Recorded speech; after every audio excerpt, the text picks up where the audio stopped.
What up, Bulls Nation? We've got a live re-watch-along of Bulls Mavs coming up right now. They played at the UC last night while other things were happening in other parts of the city. Everybody's very happy today.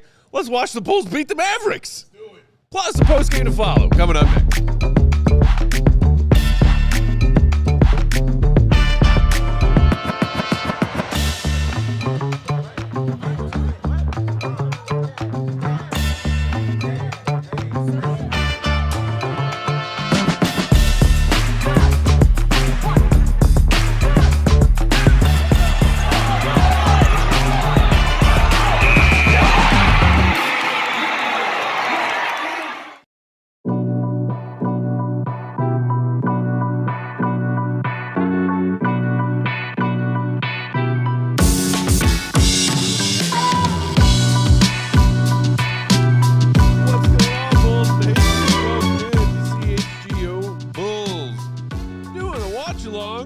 Of Bulls Mavericks that took place last night. We're coming to you live from our studios here in West Loop, downtown Chicago. CHGO Bulls watch-alongs are presented by Michelob Ultra and Bet365.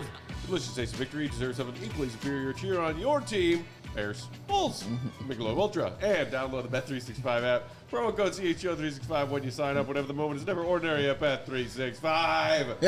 I'm Peck, Bull_Peck. That's a big day. Bang! Bam! BWL Sports. Will they go, Gottlieb? Fresh cut quaff. Will_Gottlieb. And king of the controls. King of the tailgate. Hey. Joyce. Last night the Bears went bang. See us for Chicago. Hey. How's everybody doing? Yeah. That's how I'm doing. I feel great. I'm in shock still. Yeah. I'm tired. Yeah. I'm overwhelmed. Yeah. I could tell you when I woke up this morning, did my things and stuff, but checked my phone. Yeah. And at 2:26 a.m., I got a text message from this guy. Matt Peck. F Green Bay. That's what it says. That checks out. That checks out. Oh, touchdown. Oh, man. I had a great time. What did they tell me about your night? I am very curious about how your night went, sir. Dude. Did you watch it alone? Did you decide to go out? Dude, I was waffling back and forth. I wasn't sure what I wanted to do. Part of me thought I should just, recuse myself. Okay. Stay at home. Recluse yourself. Break my own stuff. Recuse. And my friends convinced me that I should come out and watch the game with them. So Okay. we were at a bar in our neighborhood. Okay. Me and 10 of my friends. Flex. Shout out to my guy Christos. He reserved the table and was in constant communication because guess what? Every sports bar in the city last night, if you didn't have a reservation, good luck. Screw. Yeah. But yeah, so much like many of Bears games this season, I was miserable. Yeah. Stewing in nerves for 3 quarters. Mm-hmm. Then things started to happen. Mm-hmm. Bar started to freak out. I started to freak out. There were a few Packers fans in there. Yeah. None among our party. Mm-hmm. I made sure of that. Yeah, I'm sure of this. You wouldn't have came out if one of that my was the friends case. tried to invite a friend of his who's a Packers fan. I was like, no. Mm-hmm. No. Okay. No. Okay. There were some. I wasn't kind to them, but I wasn't, inappropriately rude or mean to them. I went just over, shook their hand, and didn't look at them, and then walked away immediately after. I didn't pull the Ben Johnson on him. No. Well done. It's one of the greatest nights of my life, man. Yeah. It was magical. I'm gonna need the Matt Peck details. So, first of all, these Packers people that you were rude to, define that. I need you to define what your version of. I was just rude. I wasn't mean to him. It was rude. We got 2 different definitions. At least one person in their party was being loud and cheery when the Packers were doing good things. First downs, and yelling, and So I just started with some dirty glances being shot in their direction. Okay. And then Great band name. Oh man, ladies and gentlemen, I think the Dirty Glances. I think it was the see Dirty Glances play the guitar?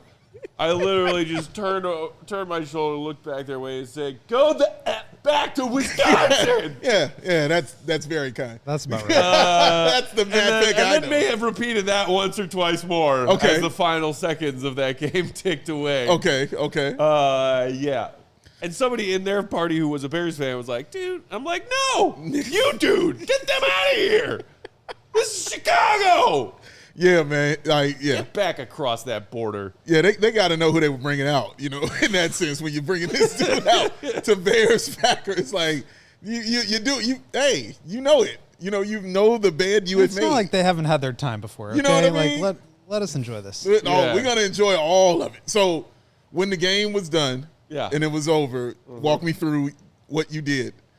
Or what you remember. I'm going to be honest. Like, I blacked out, not from booze, but from euphoria. Yes. So a bunch of us walked to our friend Dale Liz's place after the game, after we left the bar. Shout out to them. And I remember we stopped at a Miscus in the neighborhood. Got ourselves little reserves, backup beers for the late night. Okay. And my friend Liz tried to steal somebody's dog, who she thought was cute, in the bar or in the liquor store. Oh. And then we were just like, literally just like running laps around their house, just like excitedly. I only remember bits and pieces of it, but it was one of the greatest nights of my life. It was insane. Yeah. Like walking home from the bar and just like seeing other Bears fans in the streets, spilling out into the streets. Everybody just so happy. Yeah. Like so freaking happy. That was one of the happiest days of my life as a Chicago sports fan. When's the last time you felt that before as a sports fan, a sports moment here in Chicago, that you felt that kind of euphoria, that like not even blacking out from alcohol, blacking out from joy? Like, so Game 7 Cubs 2016 probably. Hey, Julia. Game 7 Cup, that's a good. Okay, yeah. Honestly, I was thinking that's the GOAT blackout. Even when I watched the Hawks win all those Stanley Cup championships, like I was excited, I was nervous, I was getting, but like, dude, Bears Packers is a whole different beast. It is. Like people who are from this city, who live in the city, who breathe this city and its sports teams, it's different, man. Yeah. It's just a different level of care. Yeah. For those of us who truly do care. I mean, I think it was Kyle Brandt, whatever, the NFL guy. Had a video going around yesterday morning on Twitter. The only other time before last night that the Bears beat the Packers in a playoff game was a week after Pearl Harbor. Yes. Yes. Of the 1941 Pearl Harbor. Yeah. That is insane. Yeah. Agreed. Most Bears fans who weren't, around for Gale Sayers and the like. Yes. It's just been a life of misery. Yeah. And mostly with that freaking team. Yeah. Across that freaking border and all their stupid, snarky, holier than thou, we're always going to beat you fans. God, it felt good. Oh, my God. Do you remember the week after Pearl Harbor, we did that emergency pod, but it had to take a telegram? So it actually took 8 days by horse to actually get the show. Those were early CHGO days. That's right. Yeah. And it just Tune said in F to Green the Bay. show. Stop. Simpler time, Everybody guys. show up. Hey, everybody, have you heard Stop.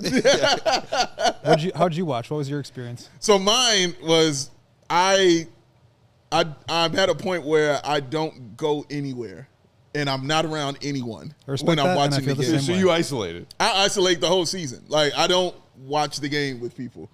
I have. I'm not saying I'm unopposed to it, but if I can control it, I'm not trying to watch the game with anyone. And this one, I specifically was like, nah, man, I'm not watching this game with nobody. Like, there you coming to the tailgate. Shout out to everybody who showed up at the tailgate. There you come to tailgate. Absolutely not. I am going to stay home. I'm not going anywhere near anything CHGO. I have a poor record watching stuff with CHGO. But I was like, I'm going to stay home. I'm going to watch that. So I was very confident all week. And then, those nerves set in as it gets closer and closer to game time. And also, I don't like watching the game live. I like watching it on delay. I like watching it with a 20-minute delay, and then I'll tune in and watch it because I like skipping the commercials and then getting right back to it until the fourth quarter, and then I'll watch the fourth quarter live. Okay. That's how I do it. So, also, I got my TV mounted. I told you about that. Oh, yeah. Yeah. Dude, did it in less than an hour. Shout out to that brother, man. Hey-o. Shout out to him, man. Did a great job. So, watching on my mounted TV, I'm sitting down. They kicked the field goal. I'm cool. Packers scored the first one. I'm still cool. Packers scored the second one. Still chilling. When it went 21-3, I was chilling. Like, I wasn't happy, but I was like, okay. Because I'm watching the game. I'm like, I still don't feel like we out of this. Like, so I'm still kind of in this. I don't feel like we out of this. The first time I snapped was when they had that pass to their lineman. Yeah. And he ran. Oh, and fumbled it? And they fumbled it, and we didn't recover, and I lost it. Jervon Dexter again, dude. Yeah, bro. Do some fumble drills this week, man. Man, I was so upset. Like, that's when I lost it, and I was like, okay, no more sitting down. I was like, sitting is over. I'm about to stand over the rest of this game. And I got up, and and the focus was just on that. But I didn't feel like we were losing that game at any point in time. I didn't feel it. I didn't feel it at all. Like, I was like, I feel like we winning this. That's just how I felt. So, yeah, I was excited. But I felt my blood pressure rising from excitement. And I was like, I need to calm down. I was like, I need to chill. So I was excited, but I was trying to chill at the same time. So, yeah. I didn't have your experience of, like, almost theft and alcohol and things. but I was still incredibly, incredibly excited. And then I called my niece, who is a Packers fan. And she know I mess with her so much. That was so fun. Hey, Olivia, who I failed? love you, baby. Who failed in your family that you have a niece who's a Packers fan? She just, she likes, Aaron Rodgers and the way he played. Ugh. But yeah, every time around her, they get their head kicked in by the Bears. So I just called her, offered my condolences. You know what I'm saying? Told her to have a great time in Cancun. Hey. And I'm sure I'm going to do something else to mess with her. That's delightfully petty of you, and I love it. Oh, I'm not finished. I know I got something else for her coming. I got something else coming for her, man. So yeah, that was and like I told you, in my family, sports is the glue. And so the group chat just kind of, you know what I mean, kind of kicked off, and everybody, just had a great time talking about this. Like, they couldn't believe it. Couldn't believe any of what they were seeing, man. It was amazing. Meanwhile, couldn't Goat believe it. was at the UC. Goat was at the UC. I was at the UC as we get this Bulls poor game man. tipped off. I can just go. The Bulls are kicking it off here on the rewatch at CHSN. And we're going to be calling it as they go the other way, but Miles gets a block. Let's go. Out of the gate, Modest block. Oh, nice pass. Woo. That was nice. But just real quickly, I'll tell my story from last night, which was I was at the game covering the Bulls, and it's a little bit hard to watch to fully invest in two games at once. Yeah. But obviously, I was riding off of this Bulls game, had to prioritize that. And so I watched the first 2.5 quarters kind of with my eye on the football game and most of my attention going to the Bulls.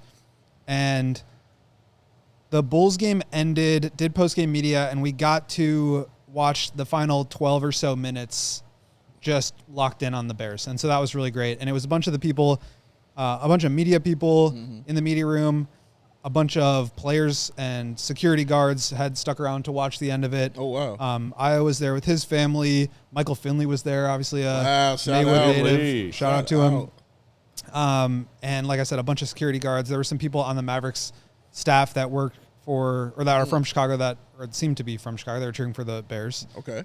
So that was kind of a cool experience to just watch the end of it. But yeah, it is absolutely a cool experience. Did you tell Anthony Davis that he can go suck it? And then, yes, Anthony Davis was walking around, cheering, taunting people the whole time in the hallways. What had a his douche. had his sling on, was in street clothes, of course, with the finger injury.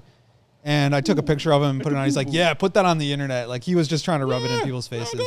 And mysteriously, he disappeared for the last 10 minutes of the game. Couldn't find him anywhere. So Where could he be? I wonder where he went. Where'd he go? But it was cool to watch the end. And then obviously the comeback was just incredible. And it really, Suck it.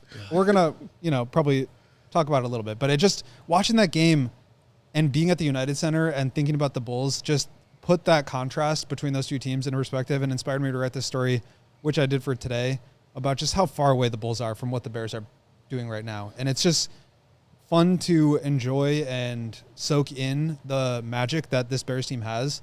But on the other end of it, just thinking about what the Bulls are doing and just being the exact opposite is just tough to stomach. Joey, see, I'm going to need you to put that article in the chat for the people. Oh, Goat's article? Yeah, man. I read it, and I mean this very sincerely. It's one of the greatest articles I've ever read from Goat. I mean that very sincerely. It was so entertaining and so honest and so good. Like, I laughed.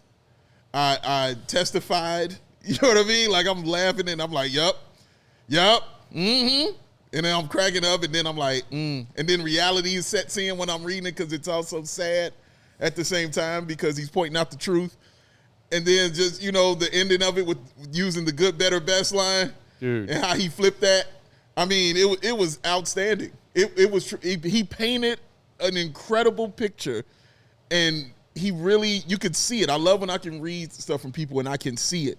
Yeah. Because he was painting the picture of what was happening, in the stadium and how that was for the people. And, even like he said now about Anthony Davis disappearing. He talked about that. So in my head, I see him waddling off in his punk-ass Packers gear and stuff like that. So it was really well written. It was just so good, man. Like, he took you on a incredible ride. And I was like, everybody kind of needs to read this. Like, Bulls fans need to read that. Bears fans need to read that. It was a great job. The lead in the hook makes you want to read more. Yeah. I loved it. Yeah. In case y'all missed it. Yeah. The one and only Willie Gottlieb. Yeah. Watching one of the greatest Bears games of all time last night made the difference between them and the Bulls as stark as ever. The Bears want better best. The Bulls would be thrilled with good. The bars. Freaking facts. The bars, man. The absolute bars of this young But man. hey, they won this game that we're now rewatching, and so they're only 2 games under. 2 of them things. Until Tuesday. Until Tuesday. This is true. I just really like talking how everybody becomes a Bears fan. Like, talking about, you painted the picture of Modest Uzelis and Ayo Dosunmu walking in with their cheese grater hats on and stuff like that. Like, everybody wanting to see that. How Ayo watched the game and stuff. Modest and Ayo really are trying to, embody what the Bears are doing. But the way that Ben Johnson and Caleb and Tremaine Edmonds are leaning into how Bears fans feel is really special. I don't remember any other team in the history of this town, at least that I can, in my lifetime, that really care about how the fans feel, like the way the Bears do. Yeah. And even in the video that they posted last night, they do obviously the good, better, best video. At the end, Ben Johnson was like, when you talk to the media, make sure they know how big of a role the fans played in that. He said, like, that's so cool. I've never heard anyone in the Bulls organization care about what the fans want or how they feel. You know what's weird about it too is that Caleb kind of set that as a tone. Yeah. And you can call it a new generational thing, but there's like a savvy that the moment he got drafted, he put a paw up. Yeah. After every press conference, he says "Da Bears," exactly. And it isn't a bit. It's a weird way to bring us into the table to make us feel like we as fans are also kind of a part of what they're trying to accomplish. And it might seem like it could seem superficial, but the way that they're getting it done right now feels insincere. It is corny, but it works because the team is good, right? And I think what they are building and the way that they're doing it, and bringing the fans along with them, is just a really special thing that really adds to the magic that is this Bears season. Like I said, I mean, the 2016 Cubs was a magical run, but I don't think they did anything that was really for the fans specifically. I get what you're saying. Yeah. You know what I mean? Like, that was an incredible experience to go through. And I went to some of those playoff games. It was incredible. But, I mean, it just wasn't the way that the Bears are doing it now, where they're part of the fan base almost. Yeah, it's the same for me as a White Sox fan, because I went to all those, the playoffs, the World Series. I went to all that stuff. Thanks. And absolutely. And you're right. Like, even though the fans were going insane and I'm feeling the stadium shake and all of that, you saying that is true. Like, I'm trying to remember where I was just like, felt like the fans were brought in like it is here with the Bears. Like, it was brought in probably in the sense of just how they played. You know what I mean? Right. In those kind of ways. And them being good and them feeding off of each other. And you're finding a player you can kind of gravitate to, and AJ Przinsky and things like that, because they play in a style that, you know, is similar to how you kind of want that to be. But it wasn't something like you're saying that was completely deliberate from the beginning. Like, Bears, we can say this. How about the claw? We'll do that. We'll start that. Hey, how about I take my shirt off so I can feed the city? You know what I mean? Like those kind of things are mind-blowing. How about your head coach saying it, you know, F the Packers after the game? Oh, God, I loved it. After the game. Love it. Like, incredible stuff, dog. Like, that that brings you in. That brings the fan base in. Well, what was the talk around the CHGO tailgate yesterday? And I was presenting this to Johns and everybody. We were having a talk about it. Was, and this is Bulls related too, is that the Bears-Packers game yesterday was really going to open up 4 different doors. And we honestly don't know where it goes because the season hasn't ended yet. Mm-hmm. But the 4 doors were the following. The 1989 Chicago Bulls versus the Detroit Pistons after year 1 of Phil. Yeah. And it's the Pistons, man. Yeah. We're young, but we just not getting over the hump yet. The other one was also the Blackhawks in 2009 against the Red Wings, also hated rival, also young team, also they lost that game, but at the same time they were like, we're coming next year. Yeah. They were right there with a really good team with like Lindstrom and a bunch of guys on the Blackhawks. And then the other door was the 2015 Cubs, who played the Cardinals, hated rival again, and that young team in that iteration didn't win the World Series that year, but they kicked the Cardinals' ass. Yeah.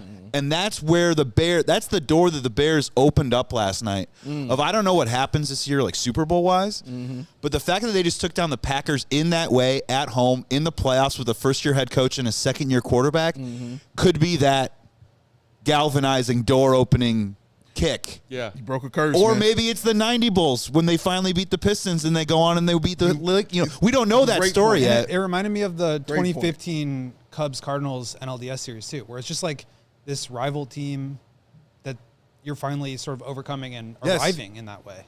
And, the Bulls aren't in a situation right now where they're remotely close to that. There's no equivalent. Who's the rival? There isn't one. Exactly. That's the point. Jerry is the rival. But that's exactly There you go. That's exactly the Shout out point. Brandon It's Shout like out Brandon Bills.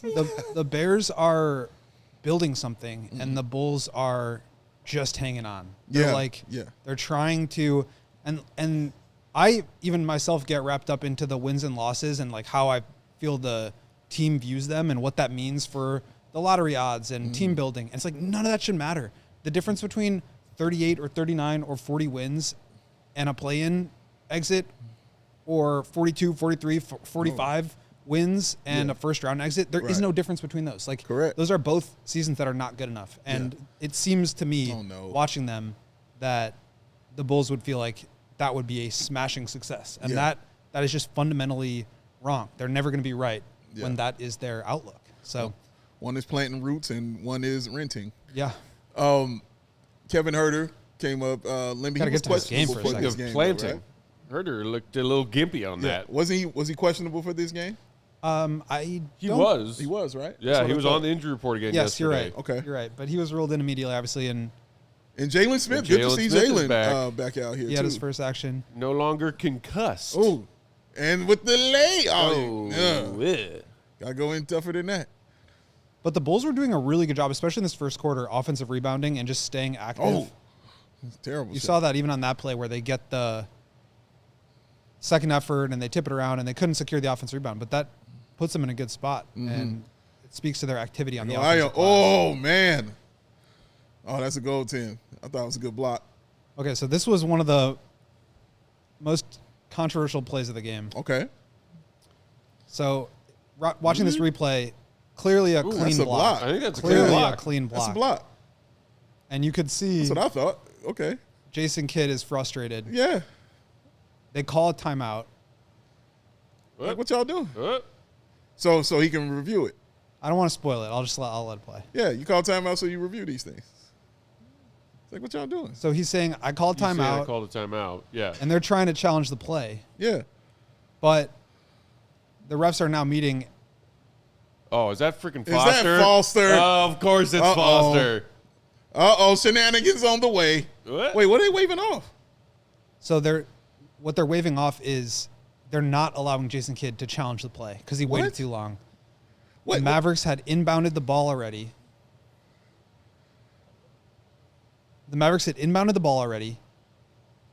And they waited too long, so it was outside the challenge window. And so they got the timeout, but they weren't able to challenge the play. And so last night I actually had to do the pool report, which is basically when there's a designated reporter that's assigned to every game for this, and it changes every night, but there's a reporter who is assigned to be the pool reporter, and the pool reporter interviews the official after the game to get an explanation on something that wasn't made clear on the broadcast or that wasn't fully explained. So like an extra in-depth last 2 minute report chat with a ref? Yeah, but it can be it doesn't have to be a last 2 minute thing. It can be any But point that's in the game. dope. So I interviewed, and the way they do it in a kind of funny way. You have to submit a request to speak to the official through the league PR office. Then you have to submit the questions, and so the official knows. And then because there's like an official changing room. So instead of going in there the way you'd go into the locker room, they set up a Zoom for you. And so you Zoom in, and so I got to ask Scott Foster a couple of questions about the play, and then they transcribe the interview and they publish it on the NBA League PR.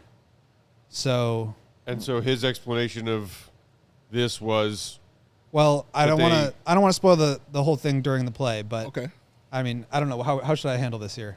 Well, just wait. Just wait. It'll be explained after the play. Meanwhile, tell us all of the mean things you said to Scott Foster.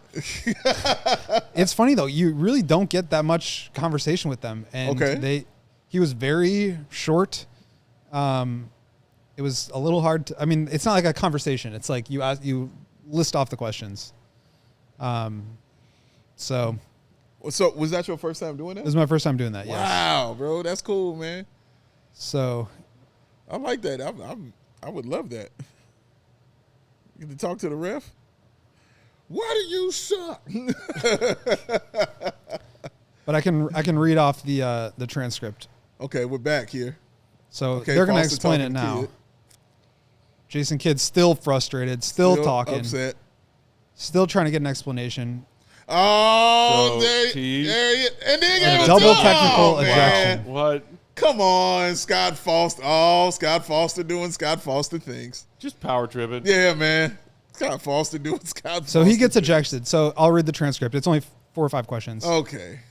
So the question is, just curious about the Jason Kidd ejection. What happened in the play preceding that ejection? A goaltend was called during live play, and it seemed as though the Mavericks were trying to decide whether they want to challenge that. There was a timeout granted after the Mavericks inbounded the ball. Is that correct? A whistle occurred after the Mavericks had inbounded the ball. Correct. Did they attempt to challenge the goaltending call? They did.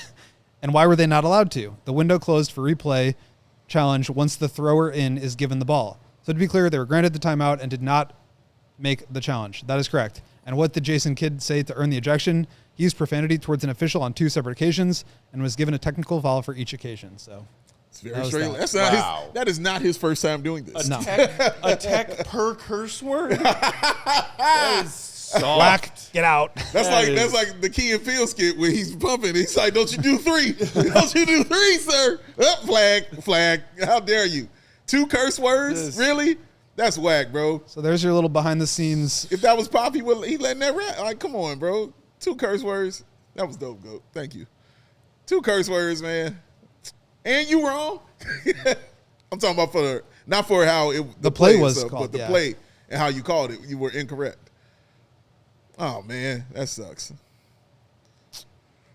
Oh, the P. Will game then. There he is. A lot of zone in this game. Ugh, good pass. Oh, come on, Modest. Oh, good tough one there, Jalen Smith. Did you get a chance to speak to any of the Bulls players? So, unfortunately, that interview with Scott Foster takes place as soon as he's ready. And so I had to be available waiting for him. Okay. And that prevented me from going into the locker room and talking with any of the players. Oh, man. So I did not get to do that. So it's a little bit difficult to do everything.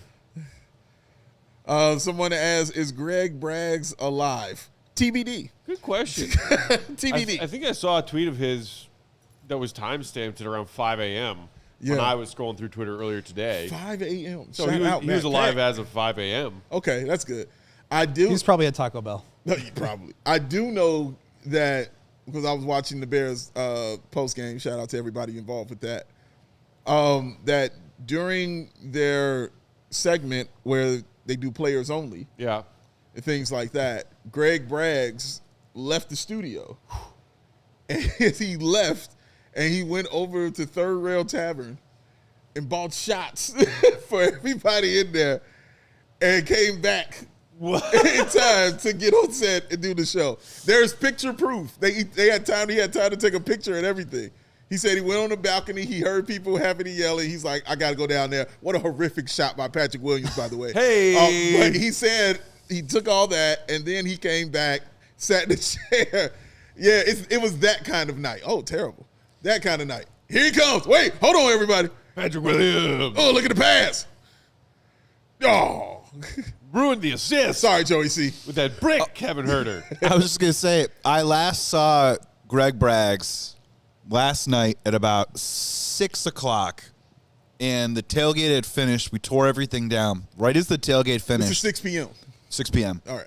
As the tailgate finished, Chicago got hit with the weirdest 30-minute heavy snow flurry for those 30 minutes before the game. Snow globe right before the game. And it's me and Braggs and Jake Flanagan and this guy that had bear down tattooed onto his knuckles on both of his hands. Was that Will Gottlieb? And yeah, it was Will. And we did a shot of Fireball and did a big cheers and was like living a very romantic sports life. And then I sent him. Then we went our separate ways. So he still might be out. He might be a third rail right now. Oh, He might be a third rail drinking shots of Fireball. Man, it's a possibility. There's your second goaltending call of the night. Yeah, are you watching Cooper? Look at this block, though. Whoa. Ooh. That is Man, I will say, Jalen Smith is playing so well lately. He really is. And I don't think I think something's really changed for him because he's always been able to produce numbers, but I never felt like he was positively impacting the game until basically this year. Ooh. I mean, I just don't think last year, I know this is only his second year with the Bulls, but last year he just wasn't that good, I didn't think. Yeah. Despite some block shots and some made threes. Well, and not surprisingly, after he had his best three-point shooting season of his young career, and the Bulls threw a bag of money at him, his three-point shooting fell off a cliff.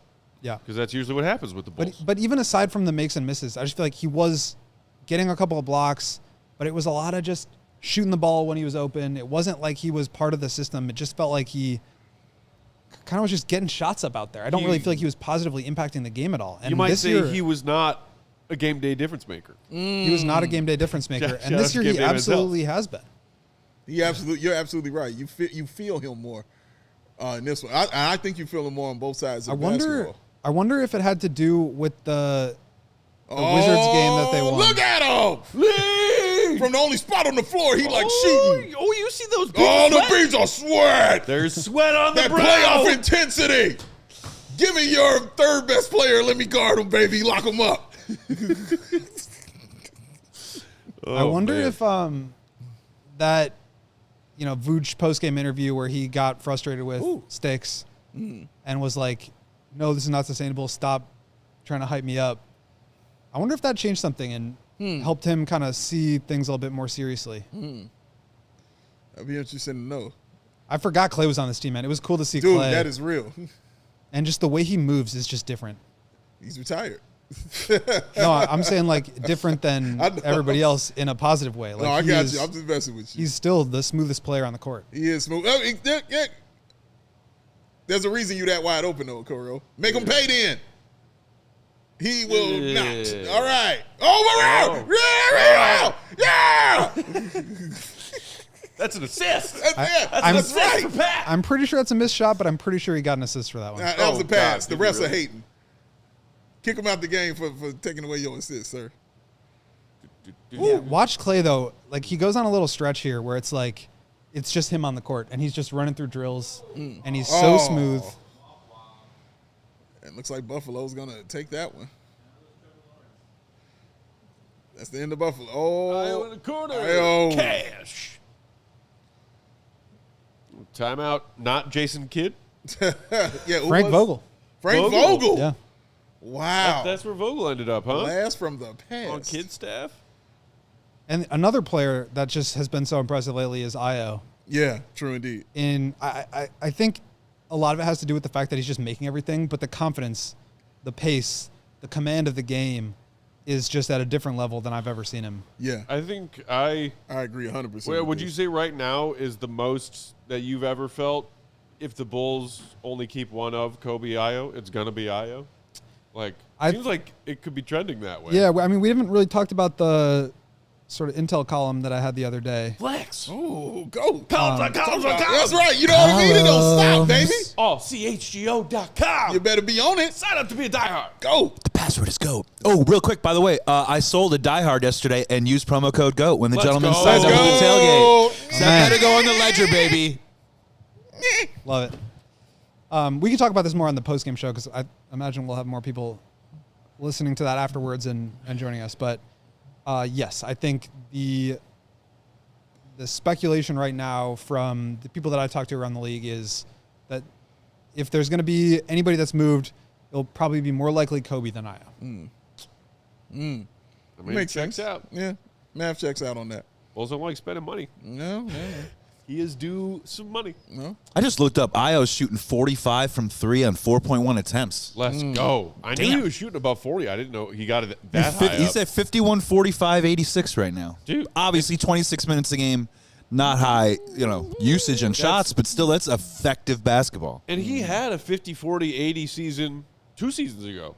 Yeah. I remember like his shooting dipped a little bit last year, and then he I had do the remember shoulder injury. But the season prior to that, he was 50, 40, 80. Yeah, 23, 24, you're right, 50% and 40% from three-point. Io. Sumo, What a baby. hooper. He be getting it in, baby. It don't stop. You know what else he is? Tell me. Bears fan. Bears. I've just been breaking out into laughter, but like happy crying kind of laughter. Just sporadically. What is this since salty last night. discharge on my face? What's going on? What is happening? What's happening right here? It's crazy. Oh, Don't need no towel. there's a salty discharge. I came out of the timeout. I didn't need no towel. You let that sweat drip on the forehead. Good. I'm going to the bucket. Go. Ah. Oh, that's smooth. Wow. He didn't even make that one, but he just Yeah, comes it's off of smooth. screens. Yeah. And he's moving at a different place, Yeah. different pace than everybody else around him. 100% agree. I don't know if you want to save this for post-game, but is there any more information or reflection on what the hell happened the other night with the court and how 48 hours later it wasn't a problem That's a and great how question. they can prevent it from ever happening again? That's a great Yeah. question. Yeah, we can talk about it now. We can talk about it again in post-game if we want. So it was your fault. I don't think there was much to it other than the Blackhawks had played a late game. Remember, we had done post-game and the Blackhawks game yeah. had just started. The home game. 8:30 puck drop in Chicago. So they played late, and then it's super warm, unseasonably warm, as you guys addressed on the show. Yes. And it's pouring rain, so everybody shows up kind of late to the game. Yeah. And the doors were just wide open for a really long time as everybody was coming in. They're bringing in all their body heat. It's Body warm heat. outside, and it was super humid in the building. And I think all that stuff just kind of melted the ice underneath the court, and they weren't really able to cool the building down fast enough. Wow. Now, I don't know why they didn't call the game sooner. That part. I think they should have. Yeah. I got an idea. There's, I talked to a couple people Look at this. Sweat. about it, and I think the general sentiment is that they do a very similar thing at White Sox games when there's rain delays, where they just leave it open, let people hang out, go to the concession stands, and even if it's unlikely that they're going to play the game, they want to extend that window as long as they can. I think that's probably what happened there, just based on some of what I heard that's from around the terrible. building. But This is but condensation Is on it- the floor. But it was like a lot of condensation. That's my It was, point. it was You not can't playable. see it. This isn't a rain delay. The This is camera angles, condensation the on shots they floor. had, like you could see the moisture. Well, I think on the floor. they were Like trying to watering pump cold grass. air into the building. They were trying to turn the air on, and it just wasn't. It wasn't cooling. It sounds like a rented out condo right now, man. Yeah. This the United Living with a Center. roommate. I'm sorry. Hey, Aaron, can I turn the air on? I'm trying to get it on. Come on, man. We can't do it right now, bro. Come on, man. Can you cut it on, please? I'm sorry. I mean, no, you're not wrong. Go ahead, man. But I do think that they're also what I said to you guys about the schedule is also true. Okay. That it is going to be extremely difficult to squeeze another game in for these two teams. Yeah. Without also messing up other games on the schedule. So I think that we're going to probably see 3 or 4 different games get moved around on the Bulls schedule here. Interesting. And that conflicts with the Blackhawks. It conflicts with concerts that are already booked at the United Center. Correct. It conflicts now with other teams and their arenas. And so there is, I think, a huge challenge with that. So I get them wanting to extend the possibility of a game taking place, but I just don't think it was ever close to happening. Could it get to the spot where this happens in baseball? I don't think basketball would enjoy it, where they just ride it out and they see if it's consequential or not. It probably will be, most likely. That but has happened before. Yeah. I believe. I can't remember which teams it was. I was talking with Zach Kram about this, and he was saying that it happened before. There was a game in April. I think it was a Celtics game because it was around the Boston Marathon bombing, and it was inconsequential for the schedules. It was in April, and they just canceled the game. But since this is already, since it's so close, since it's in the middle of the season, I think they probably will reschedule it. But yeah, because it's also the lottery implications, the standings, and the seeding for the play-in. I do think it's going to be hard to avoid having to replay this. Yeah, you got to do it. But I just don't know when it's going to happen. And do you think the Bulls got away with one here because they had so many bodies out. I thought the same thing. And the Heat were totally healthy. I thought the same exact thing. I was like, this definitely plays in their favor for sure. Because after coming off that kind of loss and then playing a team that absolutely destroyed you the last time that you played, and I don't think anybody here thought, well, let me speak for myself, I didn't believe the Bulls were going to have a victory in that game because of the way Miami played and because of all the people that were out. And Clay is so smooth. Just so smooth. So when that occurred, that was my first thought was, man, this is a win for the Bulls because now they get to get healthier and have guys back that weren't there. And you see it immediately, and you see the difference, obviously, when you get a guy like Herter back and you get a guy like Jalen Smith back in the game. Like, it makes it better and easier for Billy Donovan in particularly to go with certain lineups. And look at how they're playing here. I'm not saying Dallas is world-beating anybody. Oh, my gosh. I love that. Like, I'm not saying Dallas is world beating and, they're killing, people out here. But it's a difference between being on a 4-game losing streak and missing guys compared to, breaking up a 3-game losing streak and starting to get some guys back and having 4 days of rest in between games. Without a doubt. So, yeah, it was huge. It was a huge plus for the Bulls. The other thing we learned about last night pregame from Billy was just some injury updates. Clay. It sounds like Giddey is still going to be a handful of days away. We can hit this on postgame as well. Giddey's still, I think, a little bit of a ways away. It's been a week and a half into a 2-week reevaluation period. 2 weeks, right? But he hasn't really started his full ramp-up period yet. And so they're just waiting and monitoring how he progresses. But he's been on the court. He's just not doing anything full speed. Okay. So I think he's still, if he's back this week, it wouldn't shock me, but I don't think it'll be on Tuesday or Wednesday, which is with their next 2 games. Noah's procedure went fine. He's been around the team. He's been doing some weights and stuff. He's been on the bench, as you said. Mm-hmm. And then Zach Collins, yesterday was the 10 days into his 10-day reevaluation. Okay. And he does not sound like he is anywhere close to a return. Wow. I don't know what the prognosis is, but essentially he has met with a handful of different doctors on video calls, like telehealth. And on Wednesday, he's going to meet with somebody and have an in-person consultation. And so they'll know more then, but he does not sound like he's anywhere close to a return. It doesn't sound like it's his big toe. It sounds like, Billy. Ooh, good one. Nice one, Isaac Okoro. Well done. Well done. Nice fast break Well there. done. Well done. Rewarded for the defense. Well done. Sorry, go ahead, please. No, that's okay. So I don't know exactly. They were saying it sounds like turf toe, but they don't really know anything officially until Wednesday when he has the consultation. But he just does not sound like he's anywhere close to a return. Still in the walking boot. There was so much swelling that they couldn't get a clean image for a while. Wow. So I just think he's going to be a ways away. Yeah, that sounds bad. Yeah, that doesn't sound good.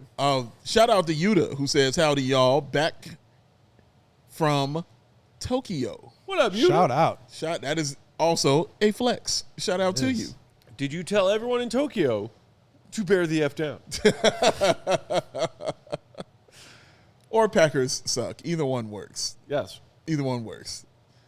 So I'm just trying to get a glimpse of it watching the game now. How full was the UC last night? It was surprisingly full. Yeah? You know, there was I see like some scattered there were empty some seats scattered in the empty lower bowl. seats. Yeah. The 300 level was pretty full. You know, people were locked in on the Bears too. I think probably a lot of people were at the bars on the concourses. That sounds about right. But Isaac Okoro with his He's third made on 3 of the game. Fire. Isaac Alscoro. So they had a Bears game on in the TVs in the like Everywhere. bars and Yeah. concourses Yeah. and yeah. He's everywhere. You got that right. Absolutely right. Everywhere. Oh, yes. Woo. That's how it's taught. I wonder if like Io and Modest were like, checking the game at halftime, like in the locker room. I'm sure Io was. Io is a huge Bears fan. Yeah. Yeah. We talked think- about I mean, a lot when Modest- he would be here. Modest is Flex. a Bears fan in the sense that he's from Chicago area. I think Correct. if he Nice. followed any football team, it would be the Bears. I just don't think he's like a huge football fan. Well, in yeah. general. When you were talking to him when we were out in Vegas for Summer League, didn't he say like, support the Bears, but not like a big football guy? Exactly. Yeah. Bears. But I was talking with him in the whole way after, and he was excited for him. Io was pumped. Obviously, they were both wearing the cheese grater hats on their way in. Oh yeah, I saw the Bulls post that picture. But Io was like dapping up security guards and like yelling and stuff. He was really into it. I mean, Io gets it. Bears Packers, man. Man, Dallas has a lot of shooters, man. A lot of shooters. I mean, I guess they don't have, many guys that can go inside, but I feel they're like that's the case. Such Your a boy weird Daniel team. Gafford, known shooter. Yeah, man. Like I said. Lively was out. PJ Washington was out. Obviously, Kyrie and Anthony Davis were out, so they were very thin. Yeah. They got a kick out foul on this one. Yeah, he definitely kicked that leg out, without a doubt. Hey, look at Frank Vogel, baby. Look at him. Vogel. He's a nice guy, man. Met him once. He's a nice guy. Shout out Frank Vogel. Oh, my gosh. Oh. That's disgusting. Oh, man. This dude's getting just annihilated by his Not toilet. It's not enough showers on the earth. I wonder how I'm many like, people my God, in I'm walking through a car wash. Excuse me. Go ahead. how many people in the chat are also watching along on CHSN right now, and how many people are just hanging out? I'm very curious to know the answer to that. I'm cool with both. I'm cool with both too. I'm just curious. Just stating that to you. But yes, that is a great question from Will the Go Gottlieb, whose you wanna- article you should be reading Let us know. that he just wrote about the I mean, people. I like you were talking about splitting the focus, Goat. I don't know how anybody could do that last night. Shout out to our Hawks crew. They had a game too. Yeah, for real. Shout out to the Cubs crew, man. Shout I out wasn't to even looking at my emergency phone. pod for the Cubs last night. Like, It's him saying they're watching along. there you go. But yeah, I was like, I have no desire to try to watch this Bulls game while I'm watching this Bears game. Mm-hmm. Some things are just more important than other things. Matt Peck's life philosophy on sports. Bulls regular season game, when they are trying to go from 3 games under to 2 games under for the 18 billionth time, or Bears Packers playoff game. I would love to see it when you're a dad. If this occurs right here, do you go to Paw your Patrol son's- versus Bears game? Yeah, it's just no big deal kind of recital for his kid. You know what I mean? Like, just want to show up kind of thing. But, like, the biggest Bears game ever. Like, what's Matt Peck going to do in that situation? Listen, as a your dad? recital teacher, she's mid, okay? And until There's just- some it- things that are just more important in life, you're all right? you're a good dancer. This Right. just isn't the team you need to be on right now. So daddy's staying home for right now. No, All I hear right. you. I hear you, Peck, because honestly, like I had some remorse that I missed all these Slack messages because I'm just straight up not looking at my phone. I'm Yeah, so me drilled neither. in and Yeah. crazy Me on neither. Bears. I ain't looking at nothing. But at the same time, like I'm also like, if CHGO, if we're gonna do what we do, the way we're gonna do it, like the most authentic part of me is the Bears right now, Yeah.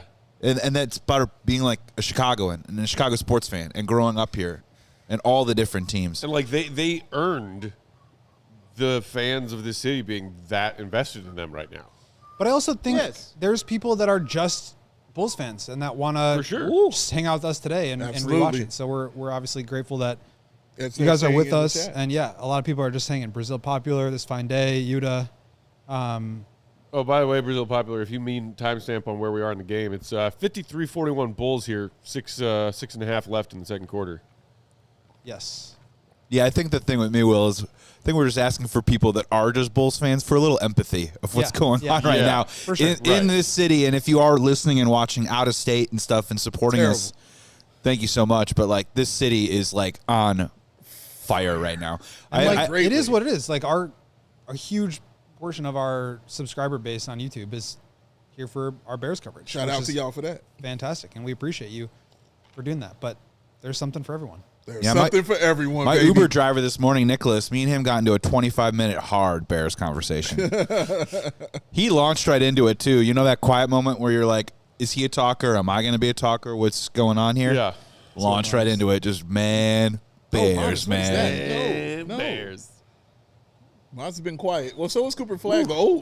As soon as I Behind say it. that, Oh, go baseline. as soon as I say Oh, that, Got blocked. He needs that strength. He just does. Yeah. oh, that's pretty. Oh man, yeah. All right, I'll see how this game's going. Yeah, Roar! It's actually a pretty sick move. It was a sick move with a expected ending. Oh, they actually called a foul on that? Oh, he did it on the Oh, right there. Got a swipe down. Yeah. did it on the point guard. Wonderful. All right, but good move though. He's right. It's a good move. Cooper's been quiet too though, Yeah. and breaks the free throw. Cooper's been quiet too.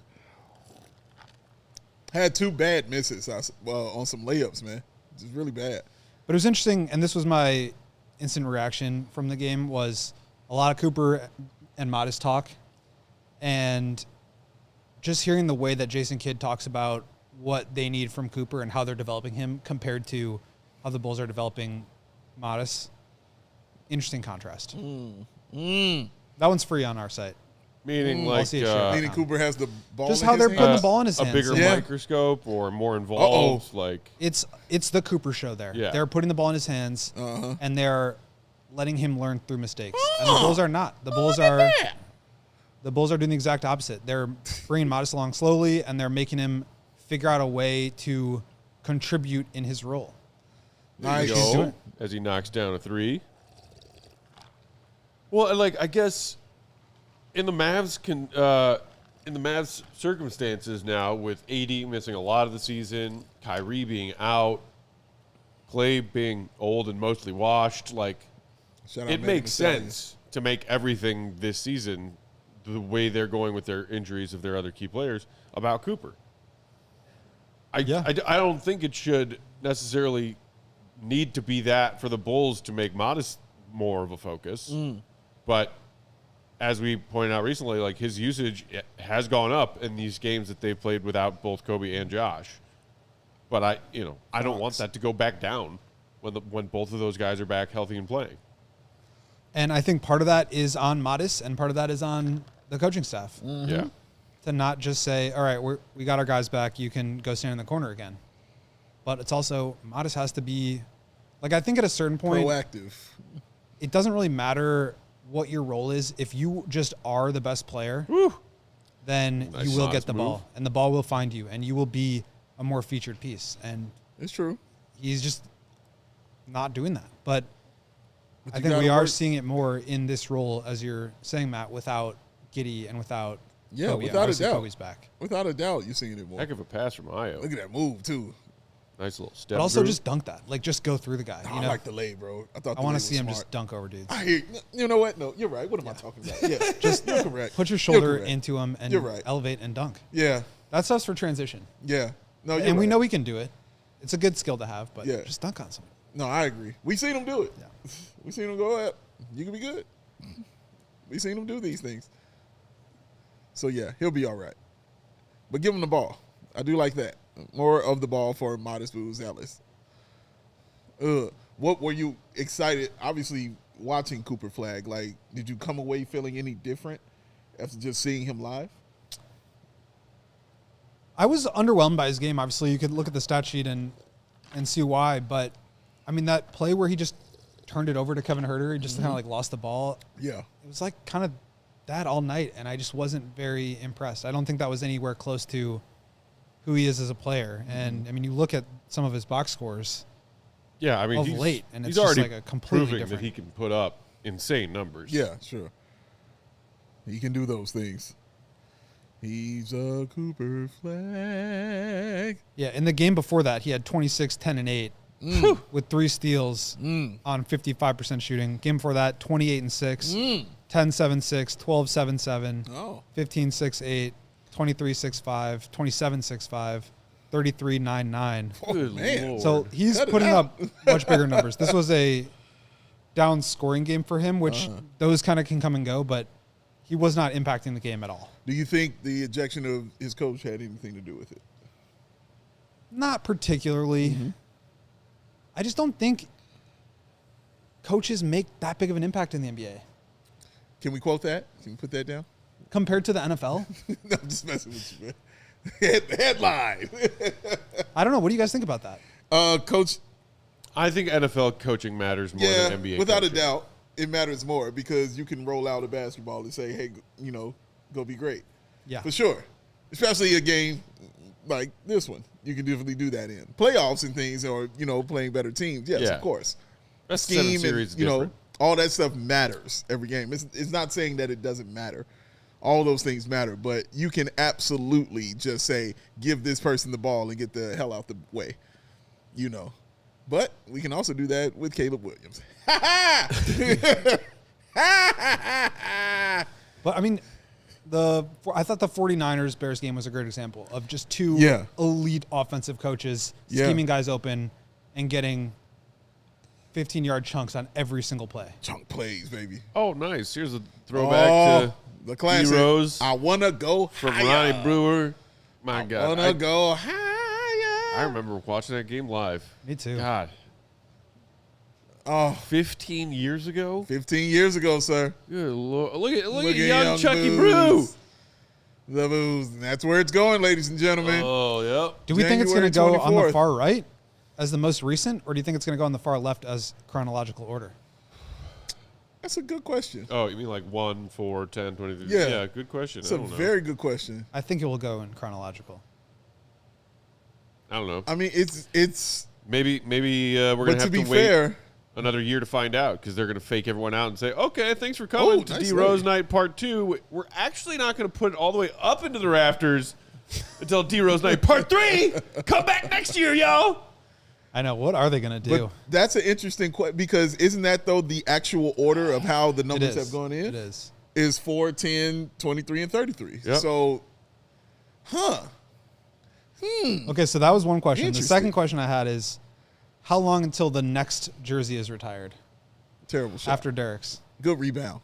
Well, now that they made this stupid, doesn't actually mean anything Ring of Honor, I think it's going to be a while before we I see think it another will be- jersey actually retired and put in the rafters. I mean, Rose retired 2 years ago, right? Yeah. Yes. Yeah. And he finished with the Bulls in 2015, 10 years ago, Uh-huh.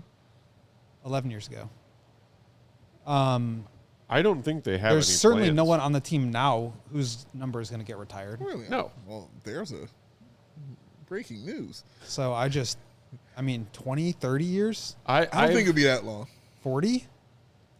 it might be. No, I but think 'cause, it like, might be. who Oh is- my gosh. if they're not going to, if they just have this Ring of Honor thing so Oh that my they gosh. can, Wow. milk that in whatever way What a without run there. actually retiring numbers, Oh man. then what's the need to retire a number? But also, who is even close to having that kind of honor? Who is taking the Bulls to a conference finals run? Who is winning an MVP? Who is a more than 2 or 3 time All-Star, it's- like a fringe All-Star caliber player? Is the best they Nobody can get. recently. It would only Nobody be if recently. they considered reopening other names from the dim, dark past. I would I have say- heard that they have contemplated retiring number 7 for Tony. That's exactly who I was gonna say. Tony Which, like, Kukoc, for okay, sure. like For me, it's Tony Kukoc and Joakim Noah are the two. I think Joe Kim. You don't Off the put top of my Dennis anywhere. I don't think Dennis gets it. I don't even think Tony should. He was only there for 3 years. Well, he Three came in championships. 3 '94. championships. He was there for 5 years. yeah, 5 You're years. right. 5 total, but 3 titles. Three And chips, it yeah. was a strike Chips, shortened. bro. Six year. man of the year. Oh. Oh. That is a Oh, freaking now that's bucket Cooper from Flagg. Cooper Flagg. Yeah. These Sweet. are the Wow. things. This whole last few possessions, that's the Cooper Flagg I thought I was going to see this whole game. My goodness. So wait, real quick, in a banner poll between Tony, Horace Grant, Dennis, and Joakim, what are the rankings? Tony, Horace Grant, Dennis, Joakim. Give me. Who would be number one? Likely, not saying that it should happen. Don't we think we're too far removed from any of the Tony, title guys? It That's what I'm kind it saying. kind of It would doesn't be matter. like revisiting whether or not they should Tony, have their numbers Joakim, retired. Horace, Dennis. I'll say that. I would say Joakim first. He's the only one that's had individual honors of the highest level. That's true. Defensive Player of the Year. Defensive Player of the Year, We just fifth in MVP, we crapping on. He was fourth. Just fourth in crapping MVP. on 6 man of the year right now. That's what we That's doing. true. That's true. We just crapping on that. It means That's nothing true. to you. Not as good as Third Man of the Year, God. It unfortunately. doesn't. Not as good It as doesn't though. third It man really of the doesn't. year. It's obviously an award. Ben Gordon won it, right? Yeah, the first ever and only rookie to ever do it. How you win that and don't win rookie of the year? I still will never understand. But yes, So true. Yuta with an answer that would make our sweet Queen Katie happy, saying Come on. low-key Captain Kirk. I don't think Kirk's getting his jersey retired. yeah, not showing up for that. I think you have to have a career field goal percentage over 43% to qualify for the consideration to this committee. Cut off. Yeah. Unfortunately, Yeah. Tell him about it, Joey C. Thank you, Joey C. sorry, I liked him, but come on. I mean, we're talking truth here. This is what Yeah, it yeah. is. These are big banners. Takes It's a big strong banner. people to rip the cords to bring Well, them up into honestly, the Raptors forever. before all of them, I think it should be Norm Van Leer. Yeah. You know, before any of them. Like, it should be Norm. Norm is the one who should absolutely be retired. And I think it's ridiculous that it isn't. Because it's just Bob. It's just Bob it's and Bob Jerry and- from the and Bob and '70s. Jerry. Yeah. That's it. And no, it should absolutely be Norm Van Leer. It's a slap in the face and a travesty that it's not. I mean, because to me, it's about obviously the incredible player that he was for Yeah. them. Yeah. He was legit. Super legit. And he also was just like the freaking guy on the team's broadcast. He sure was. For so many years. Yes, he Like, was. Everybody loved Norm. 48 minutes of intensity. Yeah, Like as a kid who wasn't old enough to watch Norm play Mm-hmm. for the Bulls, but got to know him and became familiar with him because I was locked into that pre and post game coverage every night. Locked in. I'm freaking like, who's this Norm guy? He's awesome. He's oh, freaking that's cool. who Norm Van Leer is. Yes. Oh, Is he in the okay. Ring of Honor? Because that he should. I mean, absolutely. Wasn't I it can- this year? I think he did Ring of Honor, right? I think Yeah, he was. yeah, they Okay. brought him into the Ring of Honor. Yeah, Bulls Media, Mount Rushmore, Norm, Neil Funk, Johnny Red. Yeah. And those Stacey King, Stacy's the fourth right Yeah. now? Yeah. without a doubt. Over Big Tom Door? Yeah. Yeah. Give me Stacey, for sure. But Norm's on that. Yes. You know what I mean? Without Like, a doubt. Oh, The yeah. way we talk Yeah. about Neil Funk, the way we talk about Johnny Red, feel the same about Norm. Give me that again, Joey C. That What's Mount that? Rushmore you said. Bulls Media all time, or Yeah. Bulls Media Mount Rushmore, I would have on there Norm Van Leer, Neil Funk, Johnny Red Kerr.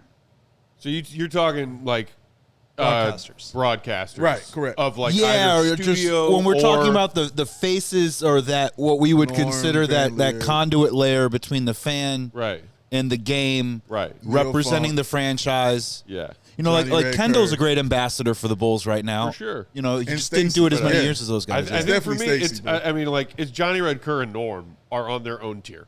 Like I think, and there are others that you could fill out that Rushmore with if you wanted to. No, I think his is But- correct, and Stacey is the fourth. And the other ones I was thinking about were like Jim Durham and Wayne Larrivee. Wayne Sure. Larrivee. Like those Amongst two are the great. trees. I wouldn't put them on the mount, but they're honorable mention, like in the highest order. Yeah, I mean, Dan I Roan. love Jim. Dan He was Roan my kind of tossed favorite. him in there too. Yeah. Love I Dan Rowe. love Jim. Man, Jim Adam Durham. will be there when it's all said and done. Oh, Yeah. Adam Amin. That's a great That's call. like, if Good he, call, If he Will. sticks, Yes. if he sticks around, Good call. I think he will. I mean, I don't hope know he this, does. but I I hope think he does. I think it's good to have sort of I don't know. The national stuff is so much travel, and Oh. This is kind of like his hometown. Oh, man. game. Yeah. Cooper. What Come the on. heck? Come on, Coop. Just beating up Trey Jones? Dang, bro. Relax. Chill on out. Wait, is he complaining about getting whistled for No, something? I think he clapped his hands like, dang. Oh. Like, He's mad at himself because yeah, he clearly that's- did it. That's a bit of a push. Yeah, he clearly did it. So just a little upset at himself for that, man. That's all.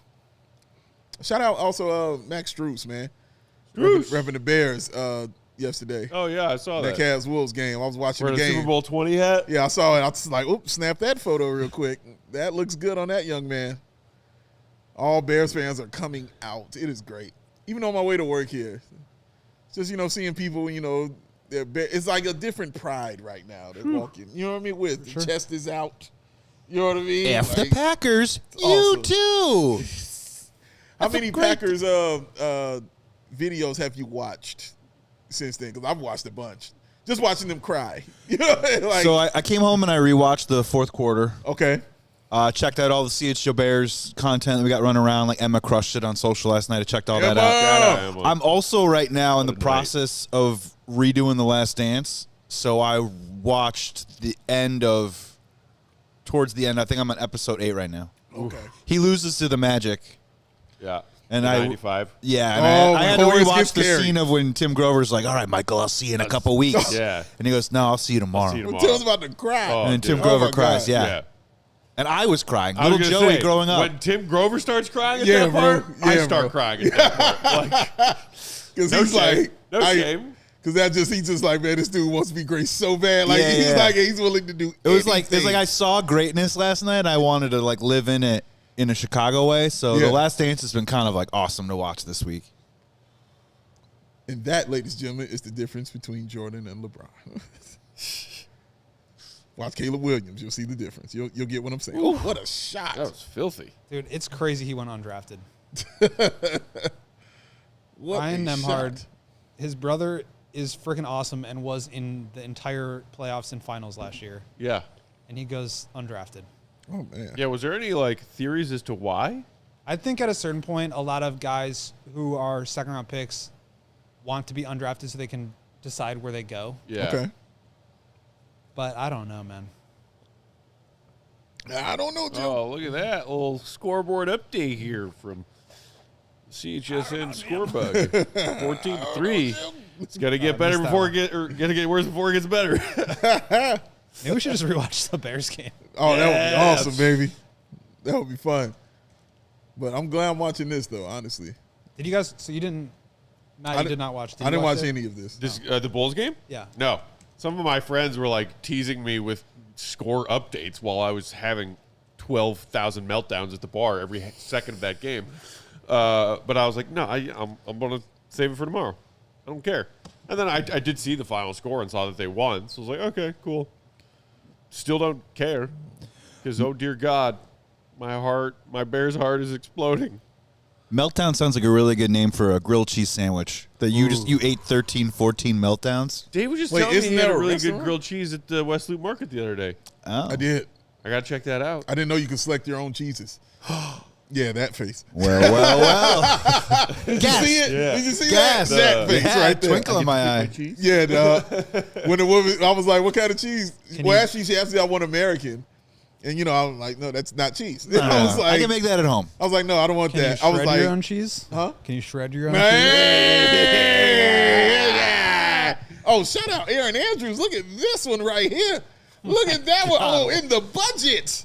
Look at that one. Oh, man. What a coat. What? She ain't playing around. Yeah, real fur? It's Oh, Syrian. man. Just How dare I you? would guess probably. I would guess very probably. She borrowed that from Josh Giddey. Oh.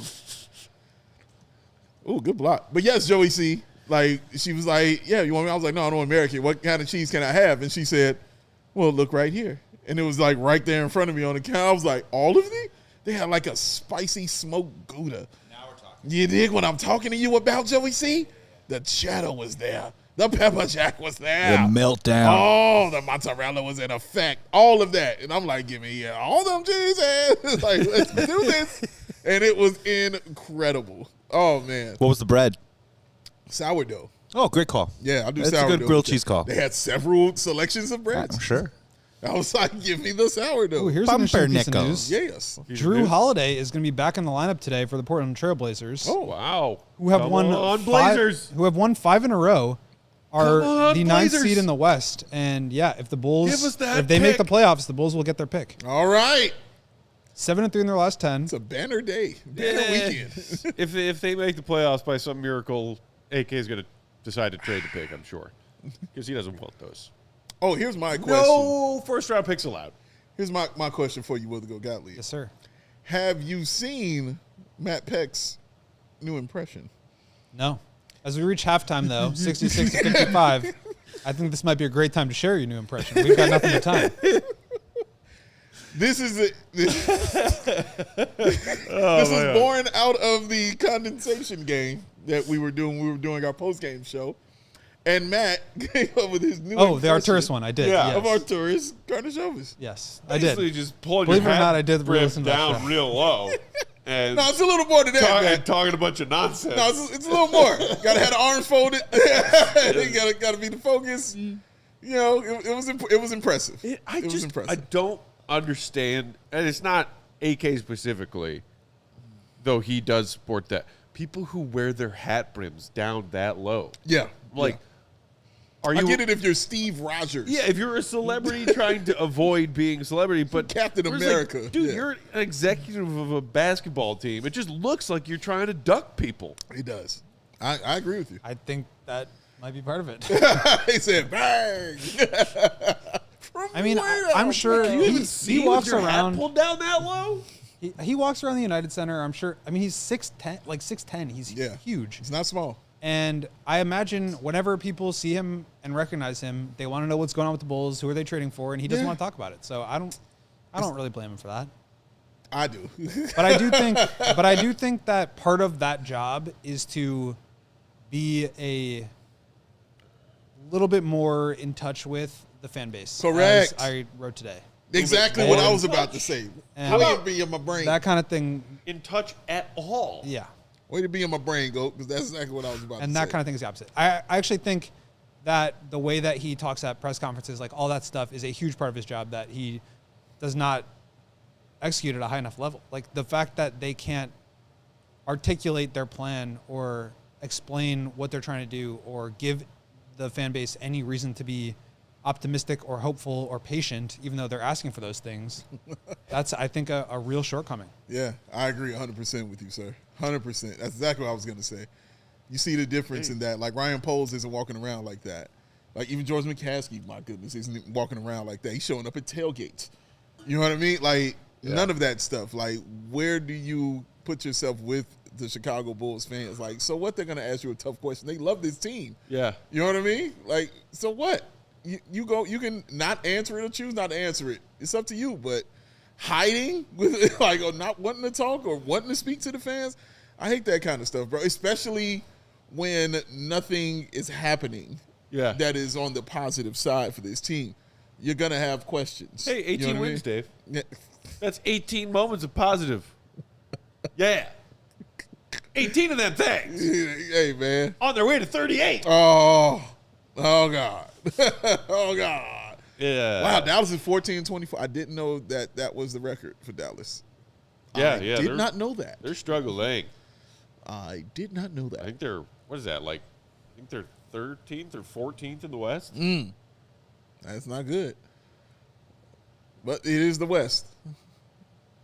And the West is pretty And, solid. you know, as exciting and talented as Cooper is, there's not, you know, a ton of other talent on this squad. It's true.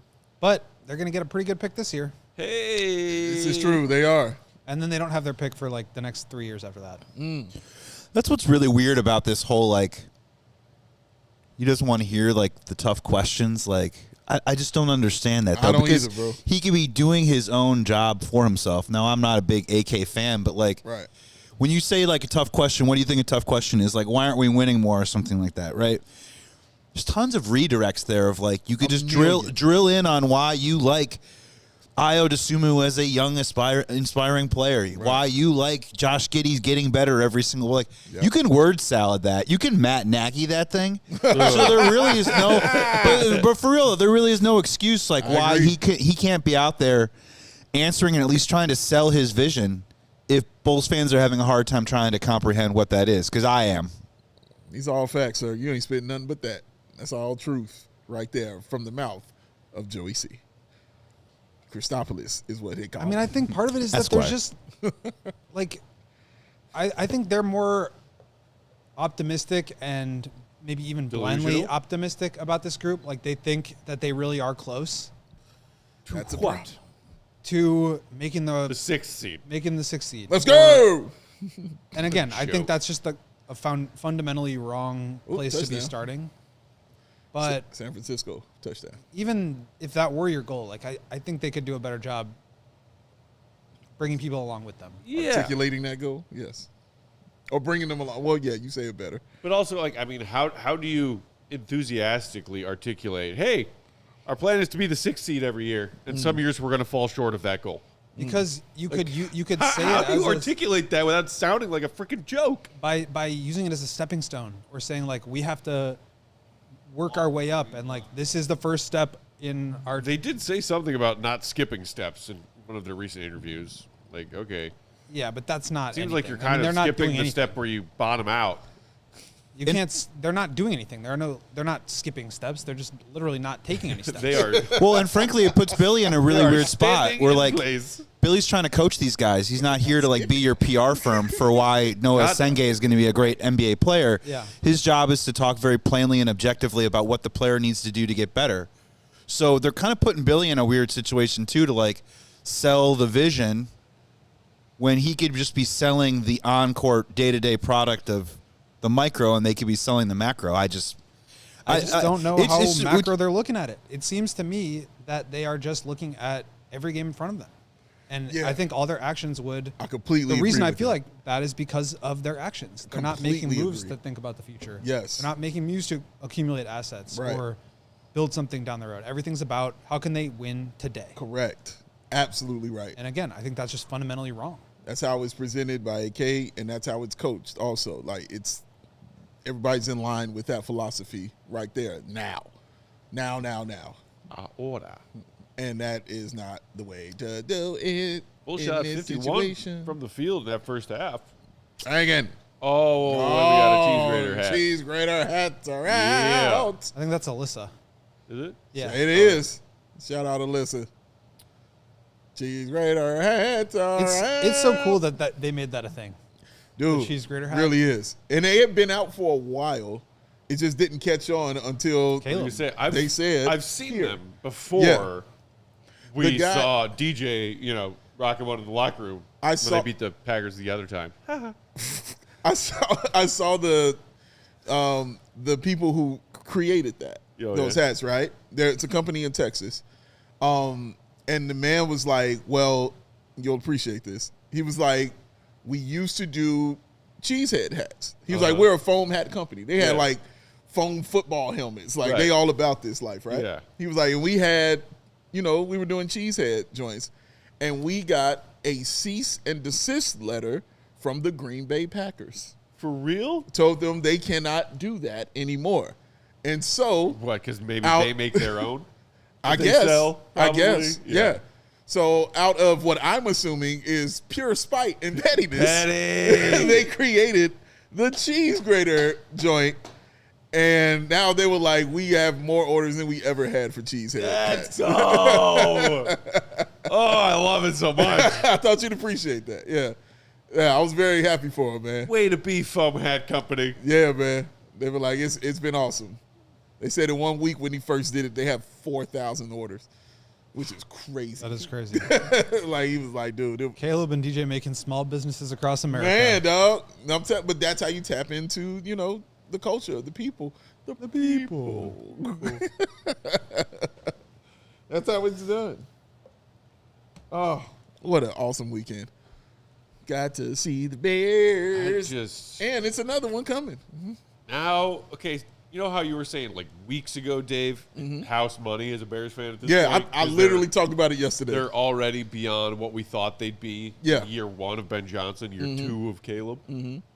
I saw the merits in that, but to me, I was still like, nope, not house money. Now that we've made the playoffs, we won the division. I want it all. It won't mean if they lose to the Packers in the playoffs. Yeah, I hear Now that they won that game last night, I'm like, okay, now it's house money. Now it's house money. Now it is house freaking money. I want them to keep winning. Sure. Hey, why not a 4-game win streak? Yeah. No, I want it all now. Win last night, win 3 more. Like, let's freaking go. I want it all. But They do have that magic right now. I want it all. they kind of do. But I will be way more okay if they don't just win it all because they won last night. Fair. That's a very fair I point. would be miserable, not just today. I would be miserable until the kickoff of week 1, game 1 This is true. in September. Until they beat This the is Packers true. again. Like, that's really these games matter more. They just do. That's why I wanted it. That's why I needed it. I don't want to duck and avoid. I was like, we must slay these demons and destroy these curses. And this is how it has to happen. Just like the Bulls need to slay that Miami Heat playing tournament demon. That's It's the same thing, right? yeah. They don't have the weapons. They don't even realize it is a demon. They don't even realize it. They just think it's an opposing team. Regular team is just no, bro. Bunch of issues going on with that. But yeah, man. Like when I heard Ben and Caleb talk about preparing for the next 5 weeks Oh yeah. of football, I was like, oh, I don't care. I want it all. I was like, they want it. I want it all. Yeah. This is the mentality. Like, this is why I love this so much. That's the culture setter. We are changing all of, hey, we'll just see what happens next week. No. If you don't think we win in everything, I don't want you here. Right, yeah. If you're not interested in trying to compete for championships, you're never going to compete for championships. Correct. Boom. It doesn't just like There it is. happen accidentally. There it is. You know what I mean? You don't luck into that. Even if they do luck into it, so much else has to go right. Correct. You have to have the right infrastructure, the right mindset, the right people bringing the players along. Yep.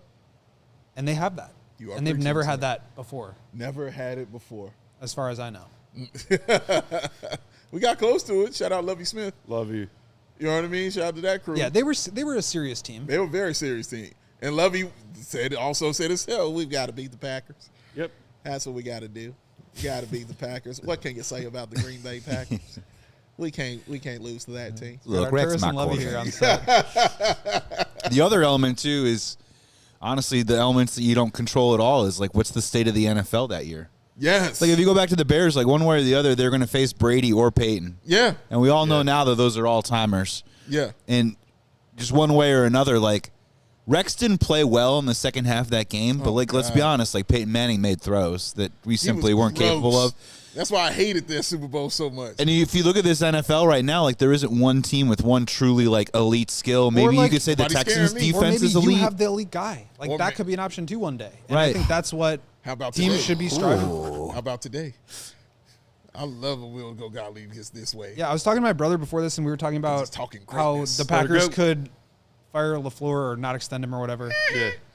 And he was like, well, maybe they get Harbaugh and you got to deal with him. I'm like, who cares? Who cares? They got to Deal deal with us. Harbaugh. Yes. They got to deal with us. Exactly. That's what Deal it with should Ben mean. Johnson. I That's ain't what it should worried be about about. them no more. You know what I mean? Us. Us. Us. All right? You got to come in here and deal with us. Yeah, in the And last you ain't been able to. the last 12 months since Ben Johnson got hired, Dan Campbell has like resorted into some grandpa with these cheaters on trying to read the soup special on a menu.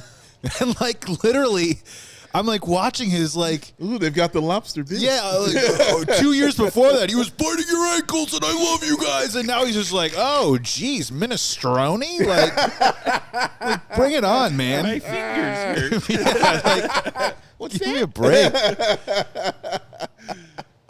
It's incredible. That's pretty true. It's incredible. That's pretty true, man. Because all the fire Meanwhile, is I out mean, here. dude, Ben Johnson almost took Matt LaFleur's hand off yesterday. Oh, That was so great, the too. pettiest Loved it. handshake. Ugh. It's Just awesome. It's all the things that he's doing that lean into the rivalry. correct. Yeah. It's just so cool. Correct. And I mean lean into it. Since the second he stepped foot in Palace Hall, Yep. he was talking. He was talking. He And was it's telling awesome. them. This is what it's going to be. That's what sports are supposed to be about. Come on, GOAT. Not just hanging around and hoping to get in the playoffs one year. Come on, GOAT. We talking greatness out here. I don't know no great without irrational confidence. It don't exist.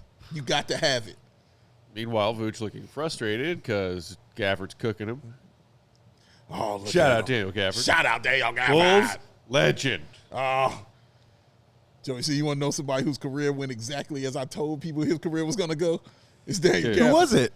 That was Daniel Gafford and Lou Gafford Aldane. is one of Big Dave's biggest I freaking told you Told you. players. Oh, my God. He had a rough night. Lowry's up there, too. He really needs a point guard. He's the kind of player Oh, that yeah, without a looks doubt. amazing with a great point guard. Without a doubt. Does not look very good without. Yeah. Without a doubt. Oh. And Again, that's, something I said a million times. but that's exactly the same thing as the Harbaugh thing that I just mentioned. Yeah. Ooh, Gafford. Instead of Coro saying- both down. Yeah, that Tailbone. looked very painful. Gafford looked like he landed on his face. This is Okoro's second back thing. Remember, he was out He earlier was with dealing the back. Yeah. He's like, "Can you please get off my foot?" Right, exactly, bro. Can you roll over real quick? Gonna have that? Thank you. I'll take my leg back, please. Thank you. Oof. That is not cool. I got one for you, Big Dave. Sure. Be honest with yourself. Were you right or wrong on Eddie Curry? On Eddie Curry? Yeah. Oh, yeah, I was 100% right. Is it never going to happen, or After his can third happen, year. but he's not going to be able to take himself there work-wise? Yeah, I thought he would be good. I thought he would have a year. And then when the year was the money year, and I was like, oh, he's going to have that year. And he had it. I was like, he's going to get paid. And then, we'll see what happens after that. And it went like that. Like, he got paid, then he got traded. And then, hey, ended up with a championship ring in Miami. Miami, yeah. You know what I mean? So there's nothing wrong with that Help at the all. Bulls get Ooh. Joakim Noah. Ah, man. I'm sorry. That looked painful. It looked painful for both of them. everybody. Yeah, bro. Oh, man. Gafford got his leg landed Yeah, on. bro. Oh, he man. hit his face on the court. Jeez. And Okoro has a still out 7-foot there. man's leg up he his was fine. rear. Okay, Gafford's still out there, too. Okay. Wow. All right, so Eagles are about to tie it up with the field goal here. And And oh, it's off extra the pole. point. No No good. good. Okay, they're down one. No good. Oh, you I know who jinxed else it. is I missing kicks? apologize, Who Eagles that be, fans. man? Oh, what's his name? McManus. Yeah. But I was going to say, The who would you worst. guys rather play between the Rams and the Eagles? Also, McManus, the worst sandwich Oh, at my McDonald's. gosh. Oh, my goodness. Pinballs down here. I'd rather play the team that I've already seen before. That's what I was going to. Yeah. I want the Eagles. Philly? Even though beating the same team twice is hard Being to the do. same team? Difficult. You mean It's like hard. we already did? And Jalen hard Hurts to was do. Not terrible in impossible. that I get- game. Hurts was terrible in that game. Yeah, he really was.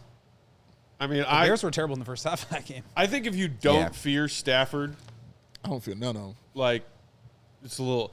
But just like knowing what the Bears' defense is and what it isn't, what it's capable of, what's not capable of. I don't want to see Matt Stafford in a playoff game. Yeah, I think and I every lean single Eagles, week I but see opposing tough. teams run Jalen Johnson left and right, and he's chasing. Yeah. And I can see that with Puka and Puka Nakua. Dude, he's Devontae just Adams. filthy. Are I'm two, more worried about him than Matt Stafford. yeah, those two are. That's how I Yeah, feel. that's who he's Great throwing the steal ball by to. Coby. I know, but I'm not worried about Stafford. I've watched the Bears beat up. And funny enough, we beat the Rams last year. I think it was one of our last wins of the They weren't the same, though. last Eberflus year. era. They're No, I know, so but cool. good this year. Don't get a cleaner look than that. Put Pat back in the game, cowards. Why? Because I need fun in my life, man. Okay. Well, I think I saw on the box score that he ended up playing 20 in this game. Let's go! So you're getting him back So he's out there getting at 10 some points point. then, huh? Oh, God. I don't think he did. I think he had 4, I thought he had 3. maybe. He hit a 3. I remember that. I don't remember anything after that. You talking about what he had at halftime or what he finishes Yeah, his game halftime, with? halftime. Oh, okay. No, because he finishes the game Don't with... tell me. Don't tell me. Don't tell me. Okay. Don't tell me. Don't tell me. Oh, Coby. Nice. That's a name I haven't said. Coby White. Kobe's starting to look himself. That looked like a Coby White shot. Yeah. Absolutely. Absolutely, that was a Coby White shot. Would be nice. Either way would be nice. Whatever their plan is with Coby, Yeah. if he starts looking more like good Coby. But that was kind of Blue what Jolly! Good foul. Hacked. Good foul. that was kind of what I learned about. I think Coby, if he was playing the way he was last year, would they be able to get significantly more for him in a trade than if he's playing the way he is right now? I don't know. I don't know the answer to that. I also think he is kind of a known commodity. Ooh. Like you know what you're getting. Nice. You know what you're getting. Nice Another one. nice play from Coby. Bulls do anything well on offense, it is definitely cutting. Yeah, great cutting team. I mean, really, truly is. Do a great job of that. Like, that's right up Herder's alley, Okoro's alley, and Modest, too. Like, really, really good at it. And they have to be. Billy said this a bunch this year. They have to make half-court offense feel more like transition. Way you do that is quickly getting into your screens, cutting off the ball, moving away from the ball, just getting into actions quickly. Everything's got to be tempo. Coby looking for Pace. space. That kind of pass. Great extra pass. Yeah, really was. Oh, that's a dangerous one. They hung around, I'll tell you that. These Mavs hung around. Yeah. Is that Marshall? Yeah, Marshall is solid, man. He is. I was really happy for him last year coming on, getting that opportunity, first of all, because of the injuries, and the trade. But yeah, he's really played well for them. What a pass. What a driving kick from Trey. Man, seriously. Oh, and Modest, you ruined the assist. Come on. Oh, wow. Oh, man. Jeez. Cooking. Oh, man. Yeah, they kept it close for a while. Oh. Nice.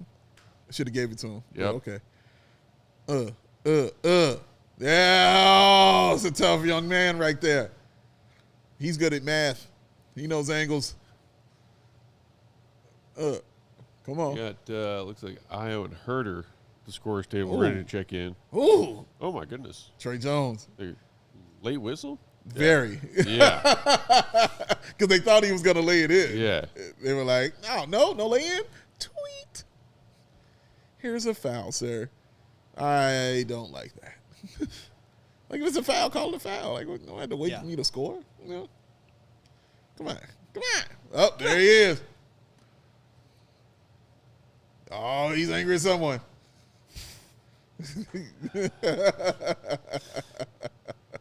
Did somebody put the ball in the basket when the game was already over? How dare you? Teams are starting to do that more. Who was it? I sent you guys a video. Oh, the Cavs. I think it was the Cavs. Somebody hit a shot and they were like, I don't care. I am not in favor of that unwritten rule. Yeah, I'm not either. either. Score down the stretch, do it. I'm not I either. get that people respect the fact that it is an unwritten rule, and so they don't always do it, but Yeah. I don't. just go for it. Dumb. People are paying a lot of No money such to thing go as an watch the game unwritten hoping rule. for highlights. Like, If don't it's give them a highlight. unwritten, it's not a rule. People. Dumb and soft. You scored a biscuit. It hurt my feelings. There are a couple of them, though. Oh, I remember Ricky Davis broke one that I'll never forget, which I don't like. It's when he shot at his own rim to get a rebound so he could get a triple-double. Okay, now that. But didn't I think they didn't give him That's the. trash. I know, they didn't because it was a trash move. But that's unwritten. Like, come on, dude. Like, what are we doing? S. Jake P. in the chat saying Jaden McDaniels did it against the Cavs. Okay. Oh, yeah. That's right. Jake McDaniels. Yeah, man. That stuff. Like, it's all right. It's okay. Here's the other thing about the Bears winning and stuff is I want to see all the new merch that's going to come on out from CHGO. What did you just say? I want to see some of this merch come out. Oh, merch. Okay. Mm-hmm. I heard murders, and I was like, Murders? What? What? I can't wait to see that. Oh, yeah. Killing people? Can't wait, man. Oh, as soon as this show is over. Got a couple tied up at the house, ready to go. Big Dexter. Yeah, right. Big Dexter fan over here, man. You know what I mean? I heard he started with Packers fans. Yes. And then worked his way to killing other serial killers. Yeah. That sounds right. I mean, you got to start somewhere. Good practice. You know what I mean? You got to practice. Yeah. You know what I mean? That's it.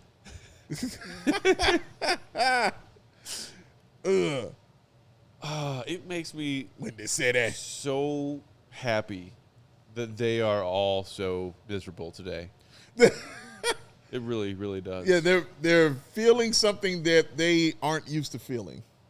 And it's new for them. We lost. Yeah, like it's new for them. Like the confidence they had that they just knew that And this was the same old Bears. To be team. fair, they are used to losing playoff games Oh, yeah. because other than once with Favre and once with Rodgers, Yeah. they go to the playoffs every year, Sure. and they lose. And they lose.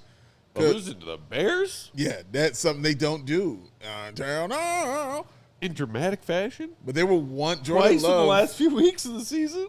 Their season. Jordan Love is now 1-3 in playoff games. He's 1-3.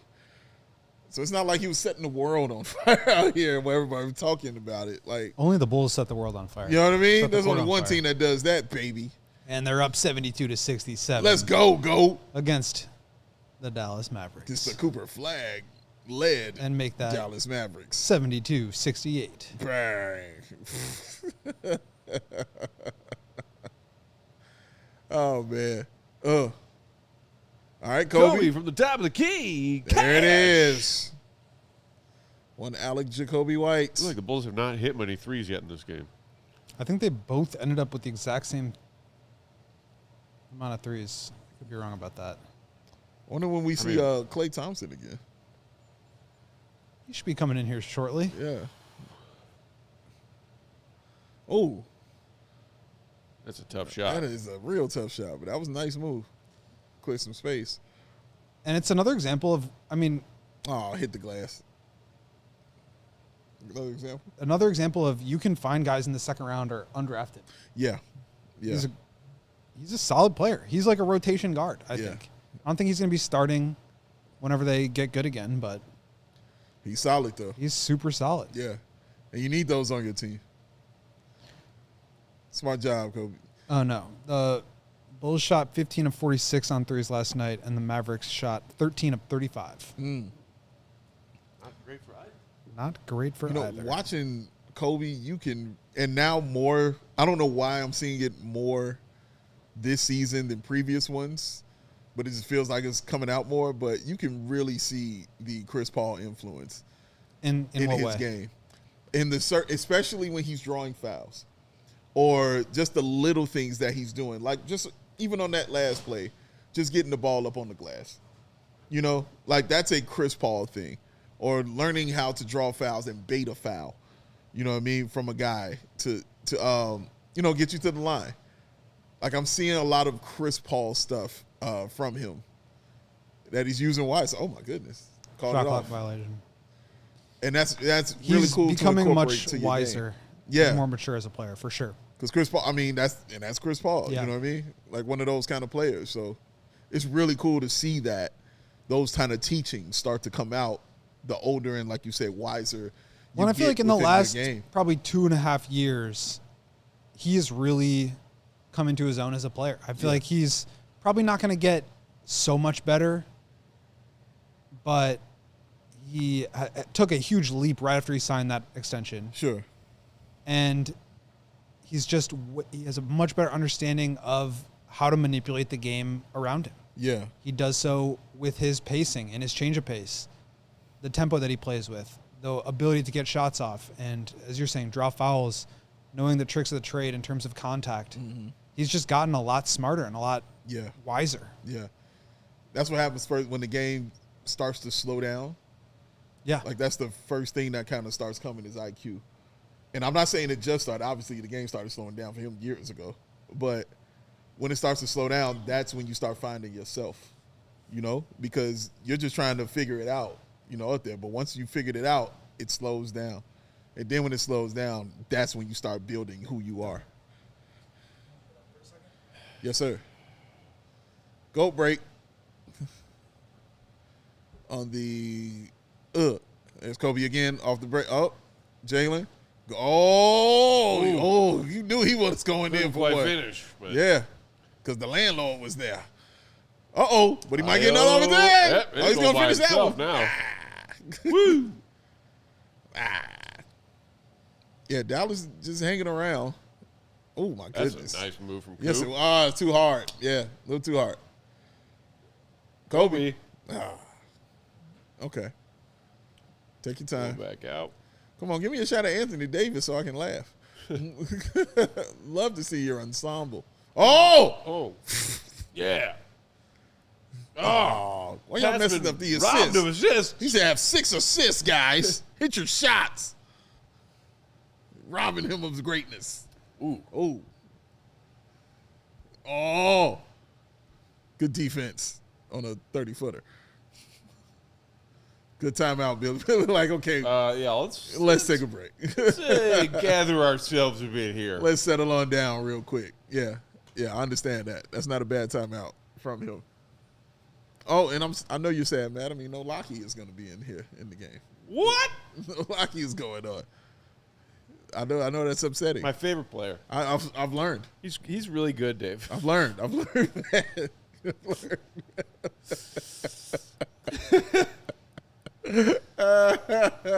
Yeah, I've learned that. He's thanks. Oh, those drops are at the ready. Those drops are at the ready for post game. We can't hear it because we're hooked up on the different TV. Hey, thanks. Mr. Stinks.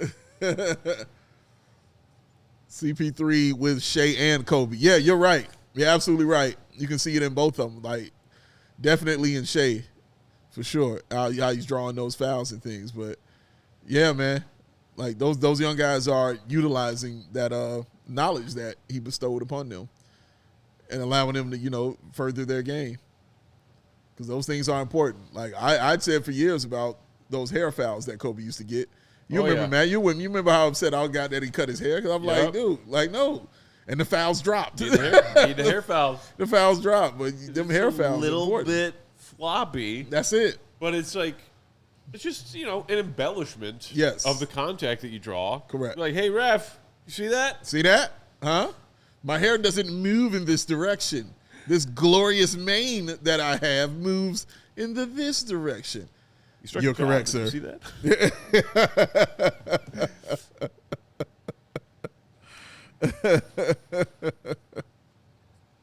Oh, my goodness.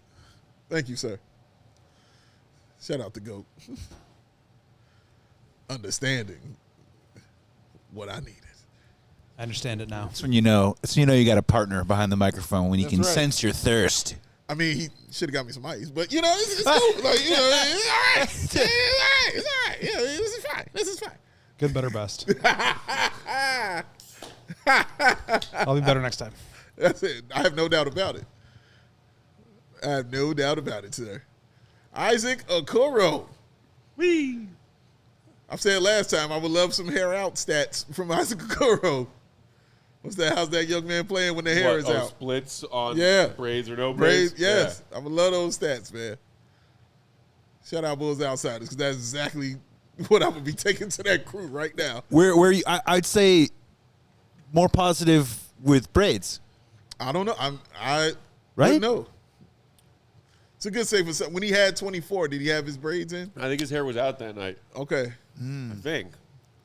But he loves to mix it up. So he's kind of a 50-50 guy. There's a healthy, not like a sample size for one or the other. I think I'll just start keeping note of that now. Look at that. 24-0 fast break points. Okay. Well, 24 to nothing? That's not good. I thought when I saw that, no chance Io makes that shot. Hesitation, no legs under him. Yeah. Did not look like a good shot. Somehow. And he Puts said, it in. bang, from way downtown. And there it is. 44% on the season. Last year, I do hate to tell you, but when I see that number, I think it's coming down. What do you mean, like the back half of the He's season? not a 44% three-point shooter, so He is right now. He is right now. but I'm definitely saying is. you're probably going to see. Survey set. Numbers don't lie, Goat.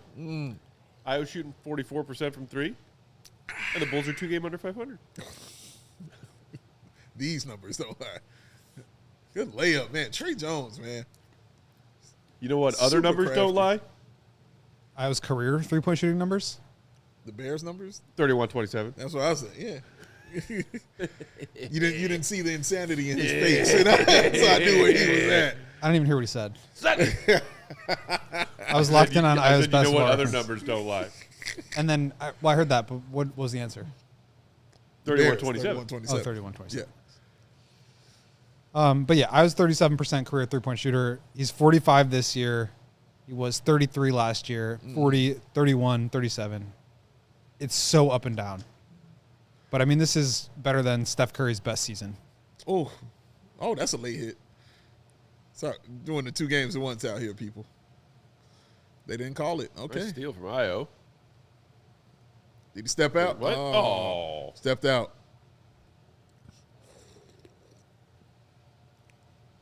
Did he? Yep, yep, there right it is, right there. heel.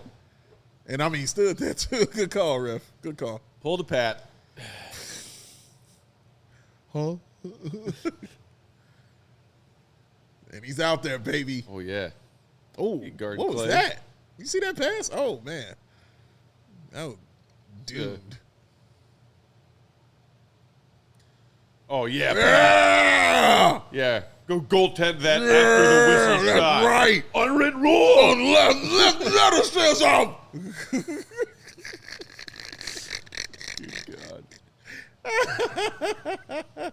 God. That's right, Nathaniel. Bear down. Ah, nice shot. They got some solid, like, NBA players for the young. Like, I don't know how to describe it, They're just but they're overtasked. like, those are I mean, NBA think players. about what their team would look like if you had a fully healthy PJ, Yeah. Washington, AD, and Kyrie, like, Yeah. and Lively. These guys would just be slotted down into roles that make sense for them. Najee Marshall would be their 6th or 7th option instead of their 3rd option. Correct. That's how it should be Ryan built. Nembhard would be an awesome backup instead of a starter who's Right. having to do too much. Right. That's a great point. Same with Gafford. I mean, Oh! he's a very solid role player, but he's just doing too much out there. No point guard. Yeah.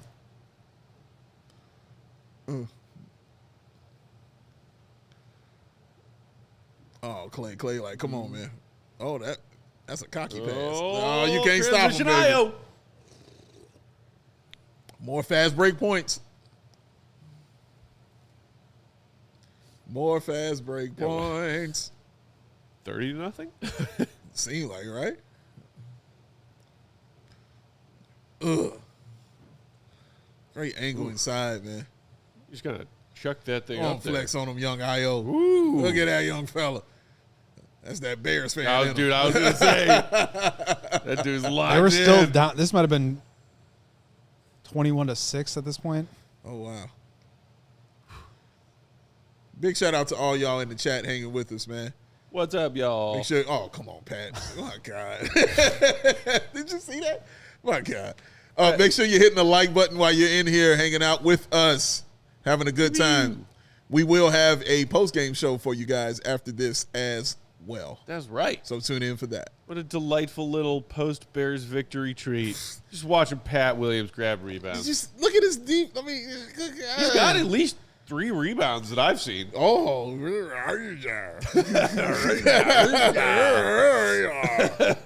yeah. Oh, nice pass. Yeah. Oh, He's Trey. been bad from 3. Buddy. Not hitting the 3. I think he He's needs to been totally bad. change his shooting form. I've heard you say this. I don't think you can be Peter a Bet. jump shooter from 3 like that as I a small agree. guard. I agree with you. I agree 100% with you. What do we think about Secure- the main event nickname? I love it. the main event? For Cooper Flat. For Cooper. He's from the state of Maine. Yeah. It's decent. What a horrendous shot by D'Angelo Russell. Yeah, he still stinks. Foot short on a 12-foot jumper. Securitron9 in the chat saying they don't want to see Io or Manas in another uniform ever. Assuming you mean like you want them to be Bulls for life. I don't know about that. I would say would be surprised, beyond surprised, if either of them get moved between now and February 5th. Yeah. That in-season trade deadline. I wouldn't be super surprised if Io If got Io traded. gets traded. Uh-oh. I think they're Yeah. Oh, Look what at a that pass. Yeah. Way to go, Pat. you guys are crowd so, you goes guys are so crazy. silly. Yeah, I wouldn't be surprised if Io gets traded. I just don't think that people think that's what's going to happen. Okay. Points in the paint again. I pointed out earlier this week. Bulls top 5 team, points per game and points in the paint, averaging 55 at that time. Got 50 tonight so far. Yeah. Or this Another ugly or last shot. night, I should say. All right, Bulls taking a 90. Oh, man. Did you get that off? Look at him. Look at him holding it up. Oh, he's feeling good tonight. Hey, bear down. That's bear Bodies down loaded. stuff happening. I didn't think he was going to get that off in time. That was impressive. Yeah. Shoo. Hey. Phew. Oh, High off the. I love when he goes high off the glass, Yeah, man. man. Not many players in the league are doing that these when days. can we start having the discussion about Ayo Dosunmu being one of the best finishers in the NBA? Ooh. When can we start having that discussion? Shall we look at the numbers? I mean, that's your jam. Let's jam it up. You just talk about like his package of like Just the actual ball into the basket. You know what I'm saying? When he gets to the rim, efficiency. yeah, all of this. Like, this should be discussed. Like, when He is- Because like he doesn't have that great of a layup package. if He's we're being actually- honest. No, he doesn't have any at all. But when he's But- there, he's getting that layup. It feels like Yeah, money. what's he shooting at the rim this so He's far? only this season? shooting from 0 to 3 feet 62.4%, which That's- sounds like a lot, but last year he was over 70. I was gonna Yeah. say that's actually not great. No.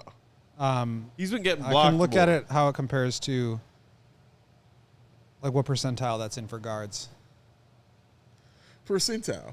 Goat with the numbers doing his thing. And Coco in chat asking Goat if the Bulls have a designated shooting coach now that Peter Patton is gone, referencing Trey Jones in the comment from a moment ago. I don't believe that they have a designated shooting coach, but they do have someone who is responsible for player development. And then they have a handful of player development coaches that are assigned to different players, and those guys work on individual skills. I don't know that any of them are titled shooting coach, though. I think they're just player development. Okay. Okay, Ayo at the rim, 66% this year, which is in the 87th percentile for guards. Okay. Pretty good. Oh, I'm sorry, that was his rookie year. This year, he's actually having his worst finishing season ever. Ever.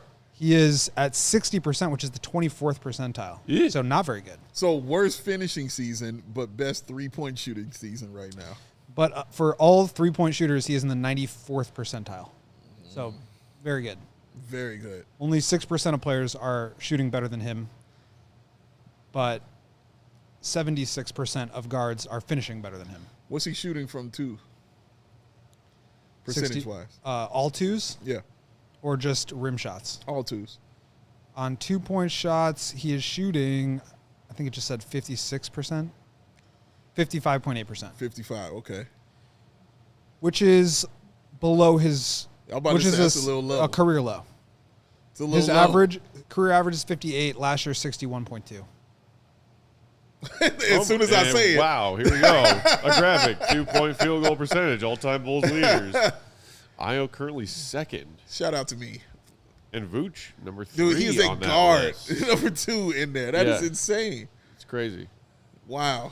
But I think it just goes to show how much better the league is nowadays, where guards are shooting at such a high level. There's so much space, which allows them more room to operate, which allows them to finish uncontested layups more, and they're just getting even more talented.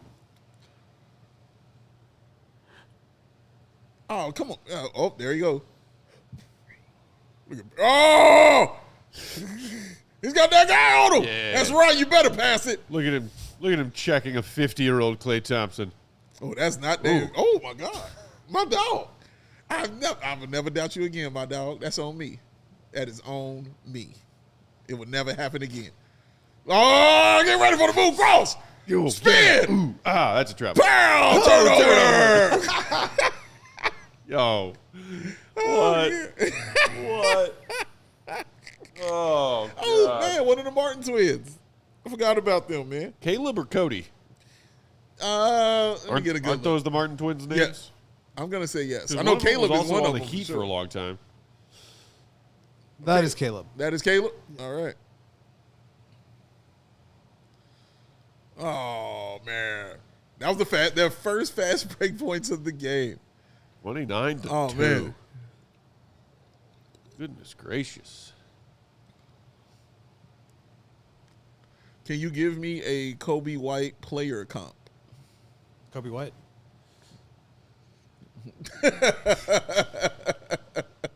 There you go. What the qual? Jacoby White. Yes. I would say. Tush push. I think he's.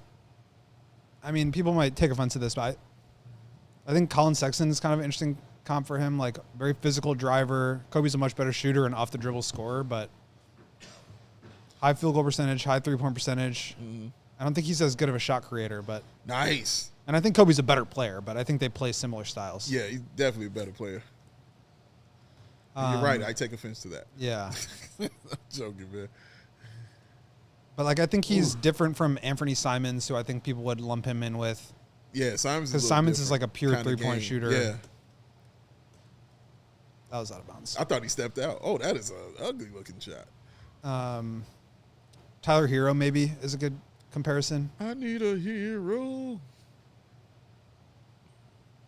Yeah. Hey, he hit a 3. Streaky shooter with crazy range that can also, score from other areas of the floor, but not And step into like a lead facilitator role. Yeah. But like Garland is more of like a pure point guard to me. Mitchell Heard her on a break. is just way Oh, more God. explosive. Made him wait. Whoa! That was a slow Euro. But it worked. Definitely worked. What the call said lame.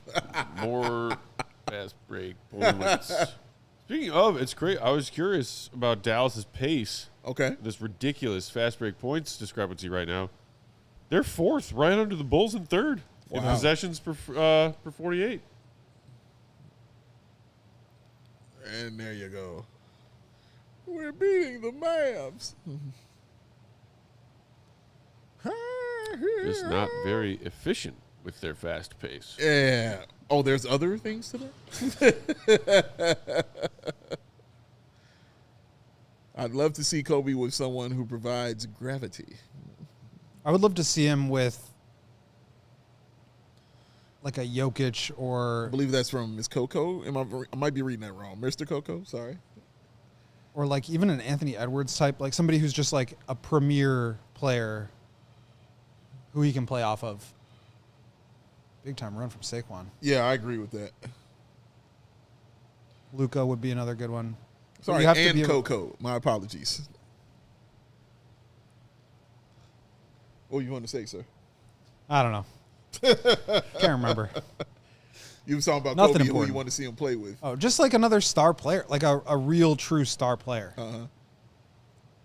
I who agree plays with off the who can allow him to play off the ball, but also, can lead second units. I think that. a What team. type of star player, though, do you think could really maximize his game? I think a team like a role similar to the one Austin Reeves is playing off of Luka, I think is the kind of role Okay. I would like to see him in. Okay. Or like a Jamal Murray to Jokic, Okay. where you have somebody at another position and you can sort of protect defensively. Like, I think if Coby is your worst defensive player, you'll be in Oh, a you good spot. Yeah, you're in good shape. But if he's your third best or second best in your starting lineup, you're kind of in trouble. So, but I think it needs to be like a bigger player. Honestly, next to Cooper would be an awesome fit longer term. Brazil Popular says Kevin Durant. Sure. Okay. Yeah. I mean, the Rockets, I think, would be a great fit for him because they have a men. They have, Jabari. They have all these big wings, Tari Eason, that can help defend. Mm-hmm. I just don't think they really need him because they're very high on Reed Shepherd, Okay. as are we. Basketball Joey. And they've got, Fred VanVleet there, and Amen Thompson's getting on ball reps. Yeah. But I think next to Anthony Edwards would be a good fit with Rudy Gobert back there and JD McDaniels. I think that'd be like an awesome fit for him. Yep, they say Ant-Man in the chat for sure. Yeah. Mm-hmm.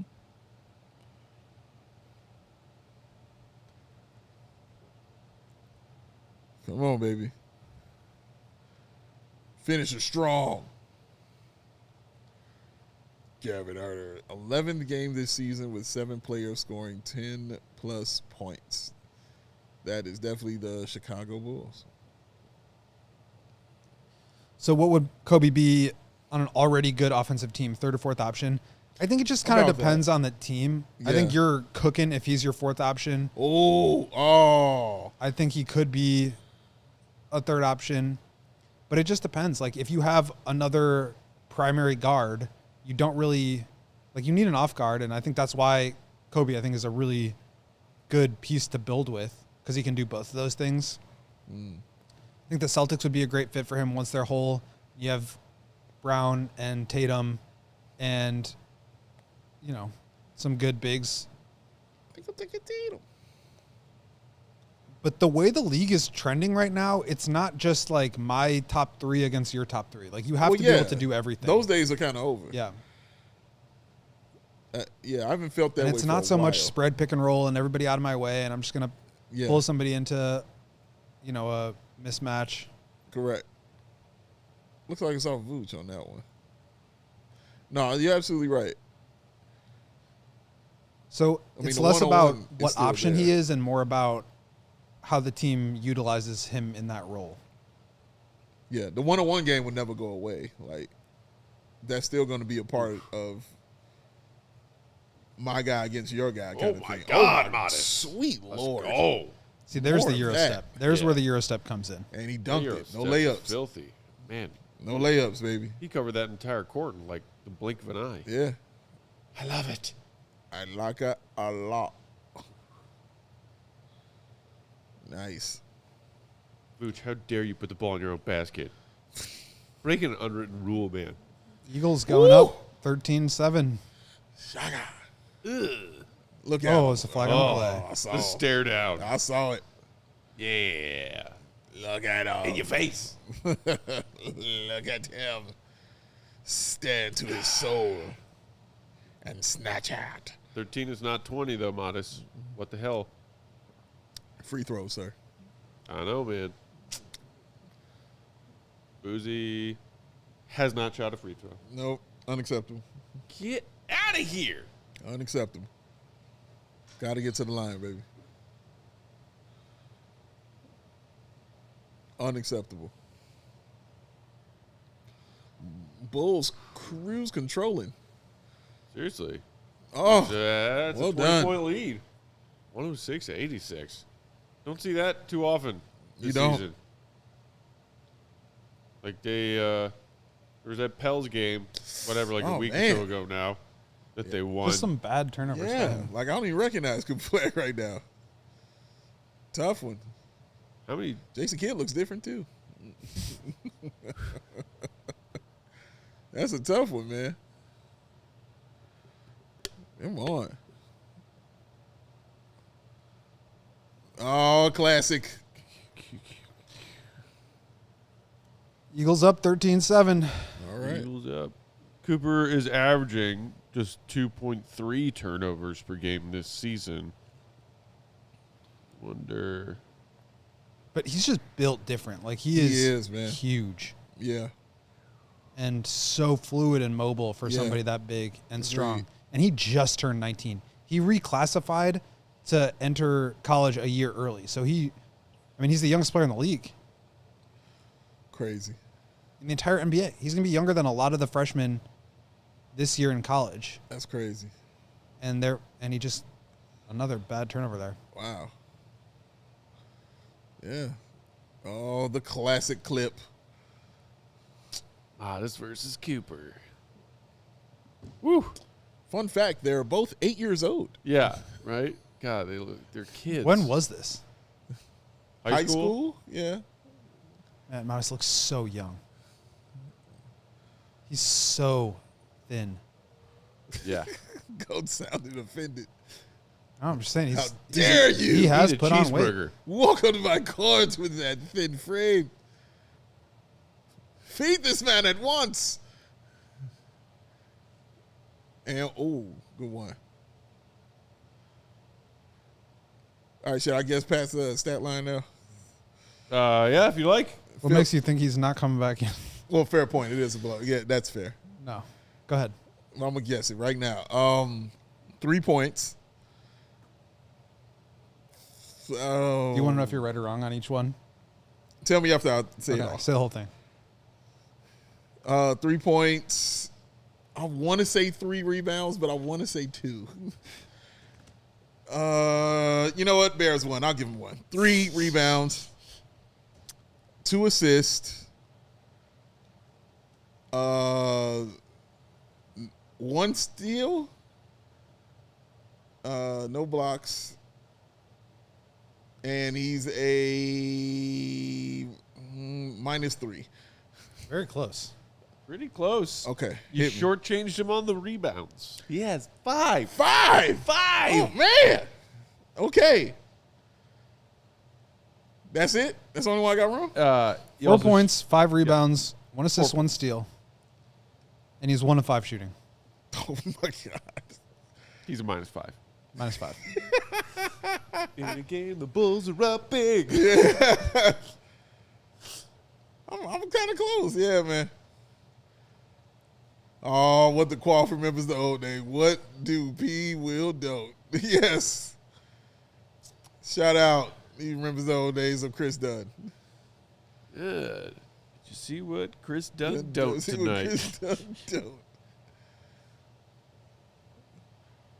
64 points in the paint. Man.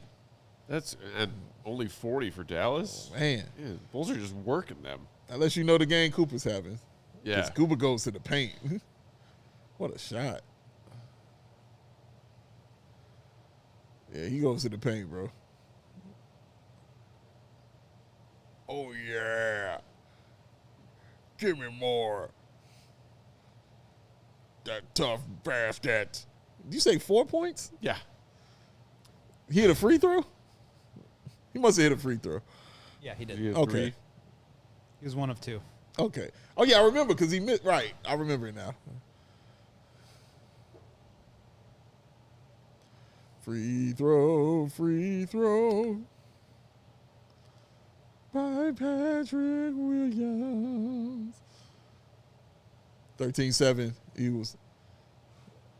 What a year for the What Mavericks. a year for Dallas. My goodness, man. I still can't believe they traded Luka.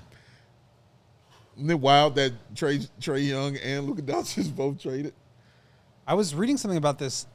That draft, the 2018 draft, almost everybody in the lottery has changed teams. Wow. Ayton was the number 1 pick. That's true. That was Wendell, He's- right? Yeah. That was Wendell. Yeah. Ayton, Bagley, Doncic, Jaren Jackson is still on his team. Trey, Mo Bamba, Wendell, Shea, Michael Porter Jr. Wow. Trying to remember who else. That was pretty good off the top of my head right That's there. pretty damn good off the top of your head, sir. Absolutely right. Who am I forgetting? That's crazy. I think that was the PJ Washington draft as well. That's crazy. Colin Wow. Sexton, Kevin Knox, Mikal Bridges, Yep. Windy City Bulls legend? Miles Bridges, Kevin Knox? Jerome Robinson. Remember him? Whoa. No. Nope. MPJ, Troy Brown Jr. Remember him? Yes. Definitely remember I Troy definitely Brown. remember Troy Bulls Brown legend Jr. Oh, Troy my Brown God. Jr. We got to keep Troy Brown Jr. We You get got to hang on Zaire. to him, guys. Zaire Smith, Dante DiVincenzo, Lonnie Walker, Kevin Herter. Remember him? Lonnie Walker. Josh Okogie, Grayson Allen. Ugh. Oh, my God. Chandler Hutchison. Let's go! Bulls legend. Oh, Taylor Hutchison. legendary. If It's like anybody just deserves being given a draft pick, it was a great Taylor. The greatest Young rotation draft of all time. All Shout out to rotation you. guys. One additional draft pick that the Bulls picked up during their 4-year Young rebuilding Phil. process. Or no, what did Zaymine call him? Taylor Crutch Sore Crutch Shin? sore shin. Because he had those weird like shin splint problems or whatever. Kept him off the floor for forever. Oh, he sure did.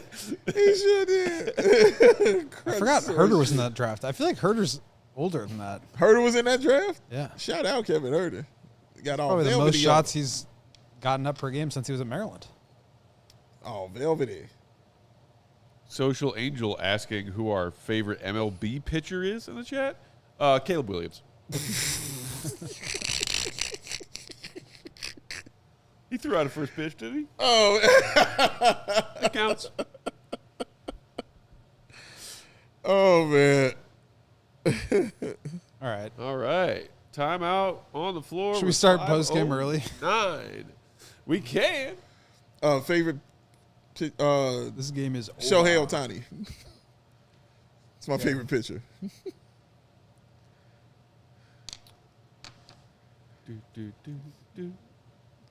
And whoever's going to be the White Sox ace this year will be my favorite pitcher this year. Joey C, anybody? Ace. Or youngest crap. Yeah. Shane Smith is going to have another good year.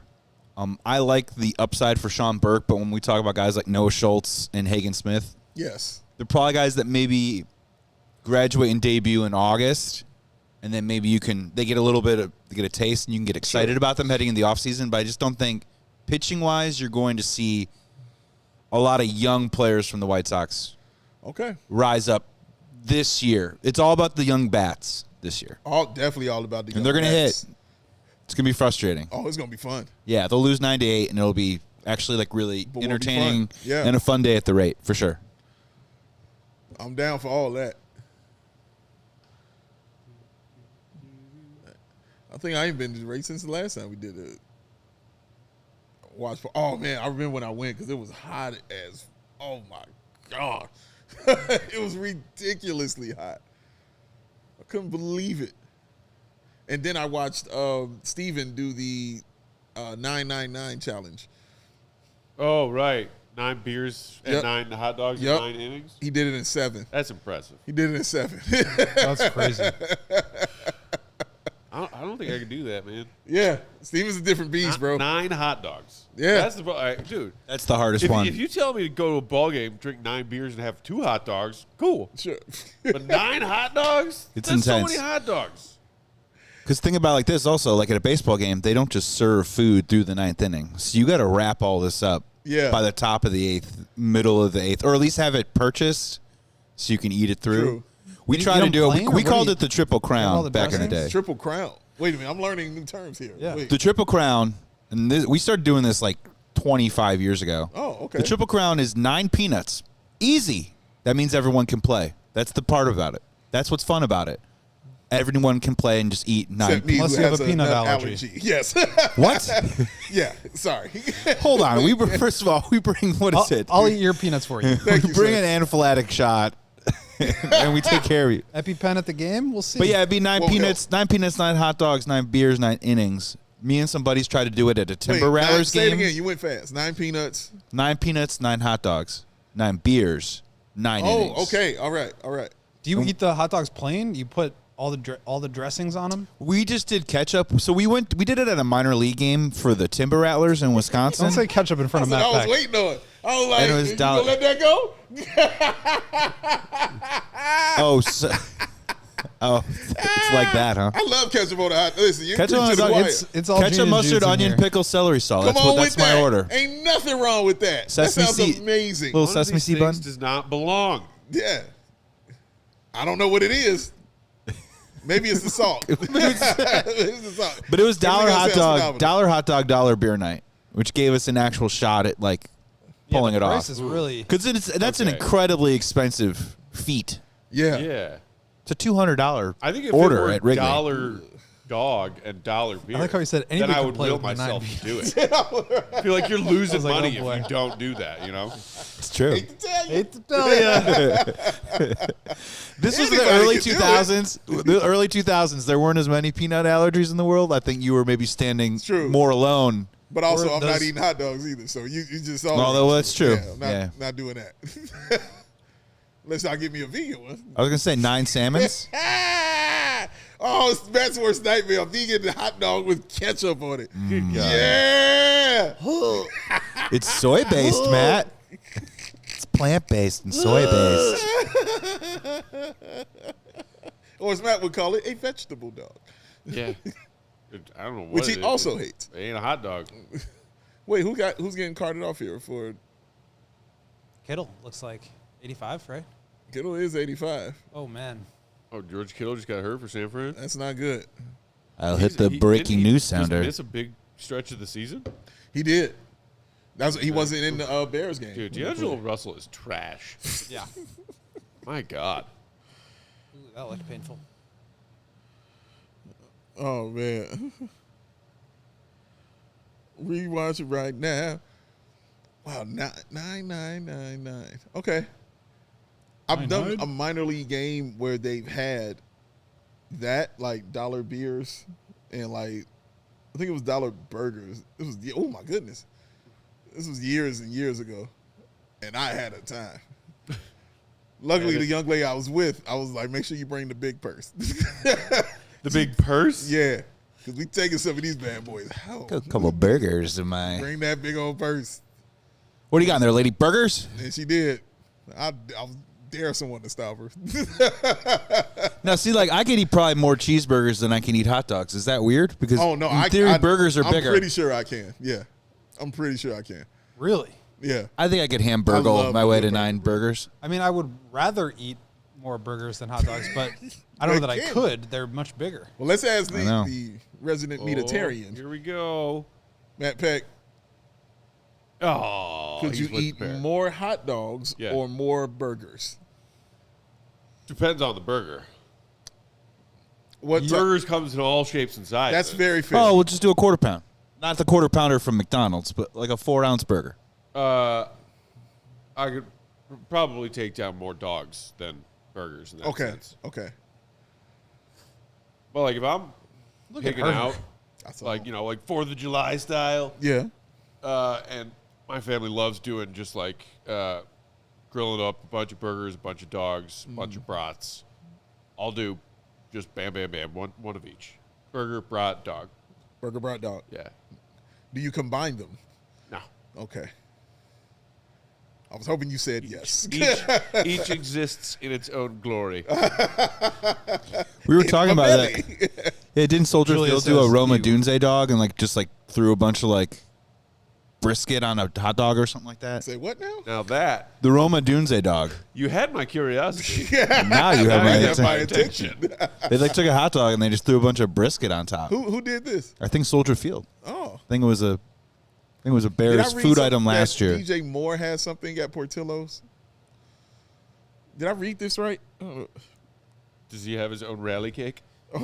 Oh, shout out to the Cubs crew, Joey. Hey, guess what's in the fridge right now? It better be a rally cake. A cake from Portillo's. Let's go! Guess what happened last night? What happened? Bears came down from 18 points with a rally cake in the CHGO premises. Next time I walk in here, I'm going to need you to lead with that. I walked in, I was like, well. Hello, old friend. Hello, old friend. Funny, every time you show up, good things happen. That is true. I wish that I had started tracking charges versus blocking fouls. Why is this? Because I want to know basically the success rate of trying to take a charge versus failing. Exactly. Yeah. That would be an interesting stat to because Okoro have. just got called for a blocking foul and almost broke Caleb Martin's wrist. Hey, well, you know what? Okay. You got to set the tone. You got to define your team's defense. But at least the fans got free hot dogs. Hey, there they go. Whee! Okay, I am correct. There is a DJ Moore meal at Portillo's. Is it like a value meal of some kind? It is. And, oh, wait, hold on. Is it a fish It's sandwich already and on a the way. strawberry shortcake? Oh, come on. He ain't that special. It started December 23rd. Okay. And it features his favorite meal. Matt is going to appreciate every word here. Beef dibjard? It's a beef with sweet and hot peppers. Love it. Totally acceptable. Yes. Plus shredded cheese. Oh, okay. All right, okay. He's not from here. He's not the from Midwest. Here. It's but okay. also beef. Hold on, wait a minute. Pat, your stuff. Oh, front of the rim. Oh, God. That was worth the price of admission. Yeah. Keep working on that push-up, Pat. Yeah. Good stuff. Good stuff. Yeah. $9 million. The AK. Why is Io in with this group? Craggy. Get him off the floor. But also, he's not finished. Along with a small fry, Okay. regular cheese sauce, and a small Coke. Okay. So a beef, cheese fries, and a Coke. Uh-huh. That's a solid meal. Now, also, Portillo's and DJ are launching a new dipping sauce. Oh. Started out this month. It is named the Comeback Sauce. Oh. Is it Frick spicy? yeah. Creamy, tangy dipping sauces features black pepper, garlic, and paprika. Oh, I gotta try me some of that.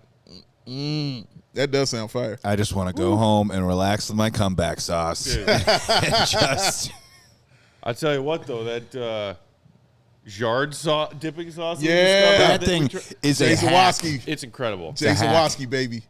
Unbelievable. Yeah, shout what out is this? Jay. Listen, the second I heard it existed, I was like, me and Say, Matt were like, what? Should we We- try this? And I was like, That- I know who to that ask. We were kind of putting them on stuff our is why you burgers during never Cubs need playoff stuff. It was Me. happening. You never need ketchup. Well, what about for your fries? No, there's better dipping things to dip your fries in than ketchup. It's one of my favorite scenes in Breaking Bad is when they're sitting in front of the CEO of the fast food Gus Fring. Yeah. corporation, and they're sitting all these dipping sauces and all these scientists talking about all these dipping sauces that are great for this and great for that. And he tries each one, Well, and then he this one- slides them all out the way and grabs the bowl of ketchup Das ist and sauce. starts deeping. Ketchup. He was like, ain't none of this better than some ketchup, is what he's telling y'all. But he's wrong. He is not. And He's then, a CEO. and then what happened? Spoilers. He died. Yeah. He killed He was himself. about to get caught. CEO of Madrigal. And what better way to go out than with ketchup on your palate? Oh my God. Shout out to him. There's so many better ways to go out. It's on the list. Oh, man, I'm sorry. Lockie and Pat in the game? Can the world handle this? Oh, elite. And Dalen. And Javon. Oh, And Julian. look at him. Look at Oh, that. there's the star. Clear out. Oh, Give me God. that screen. Oh, my It's your God. $18 million. Oh, Did you look see- at that. did you see Yeah. this little move he Come tried? on, man. Yeah. Oh, my God. I got it. Now he's lost his Yeah. dribble. Oh, wow. He got bailed out. I mean, this is... And okay. Dude. Oh, my God. They better not shoot here, man. I know one thing. Don't shoot. Don't you dare. Don't shoot. Don't you dare. You think the NBA will ever call that a carry? It is Javon Carter. He might shoot. Why have the carrying rule if you're never going to call it? Yeah, I don't Great know. point. That's all she wrote. All right. How to do it. 145-107. All right. Bulls get the win. Jason Kidd got ejected in the first 30 seconds. Yes, he did. Aren't you glad we rewatched that? Yes. Kind of am. So glad. I'm that kind of sicko, though, Goat. I really am glad I rewatched that. All right, so thanks for hanging out with us and doing that rewatch with us, Bulls Nation. If you, like some of us, also missed this game last night, because Bears. We're going to hop off for a second. We're going to do a live stream up, and we'll do a post-game show breaking down what we saw in this one and continue basking in the glory that is being a Chicago sports fan today. Hit the like on the way out. New link will be up in a sec. We'll talk to you in a sec. Peace. We all silly like the mayor.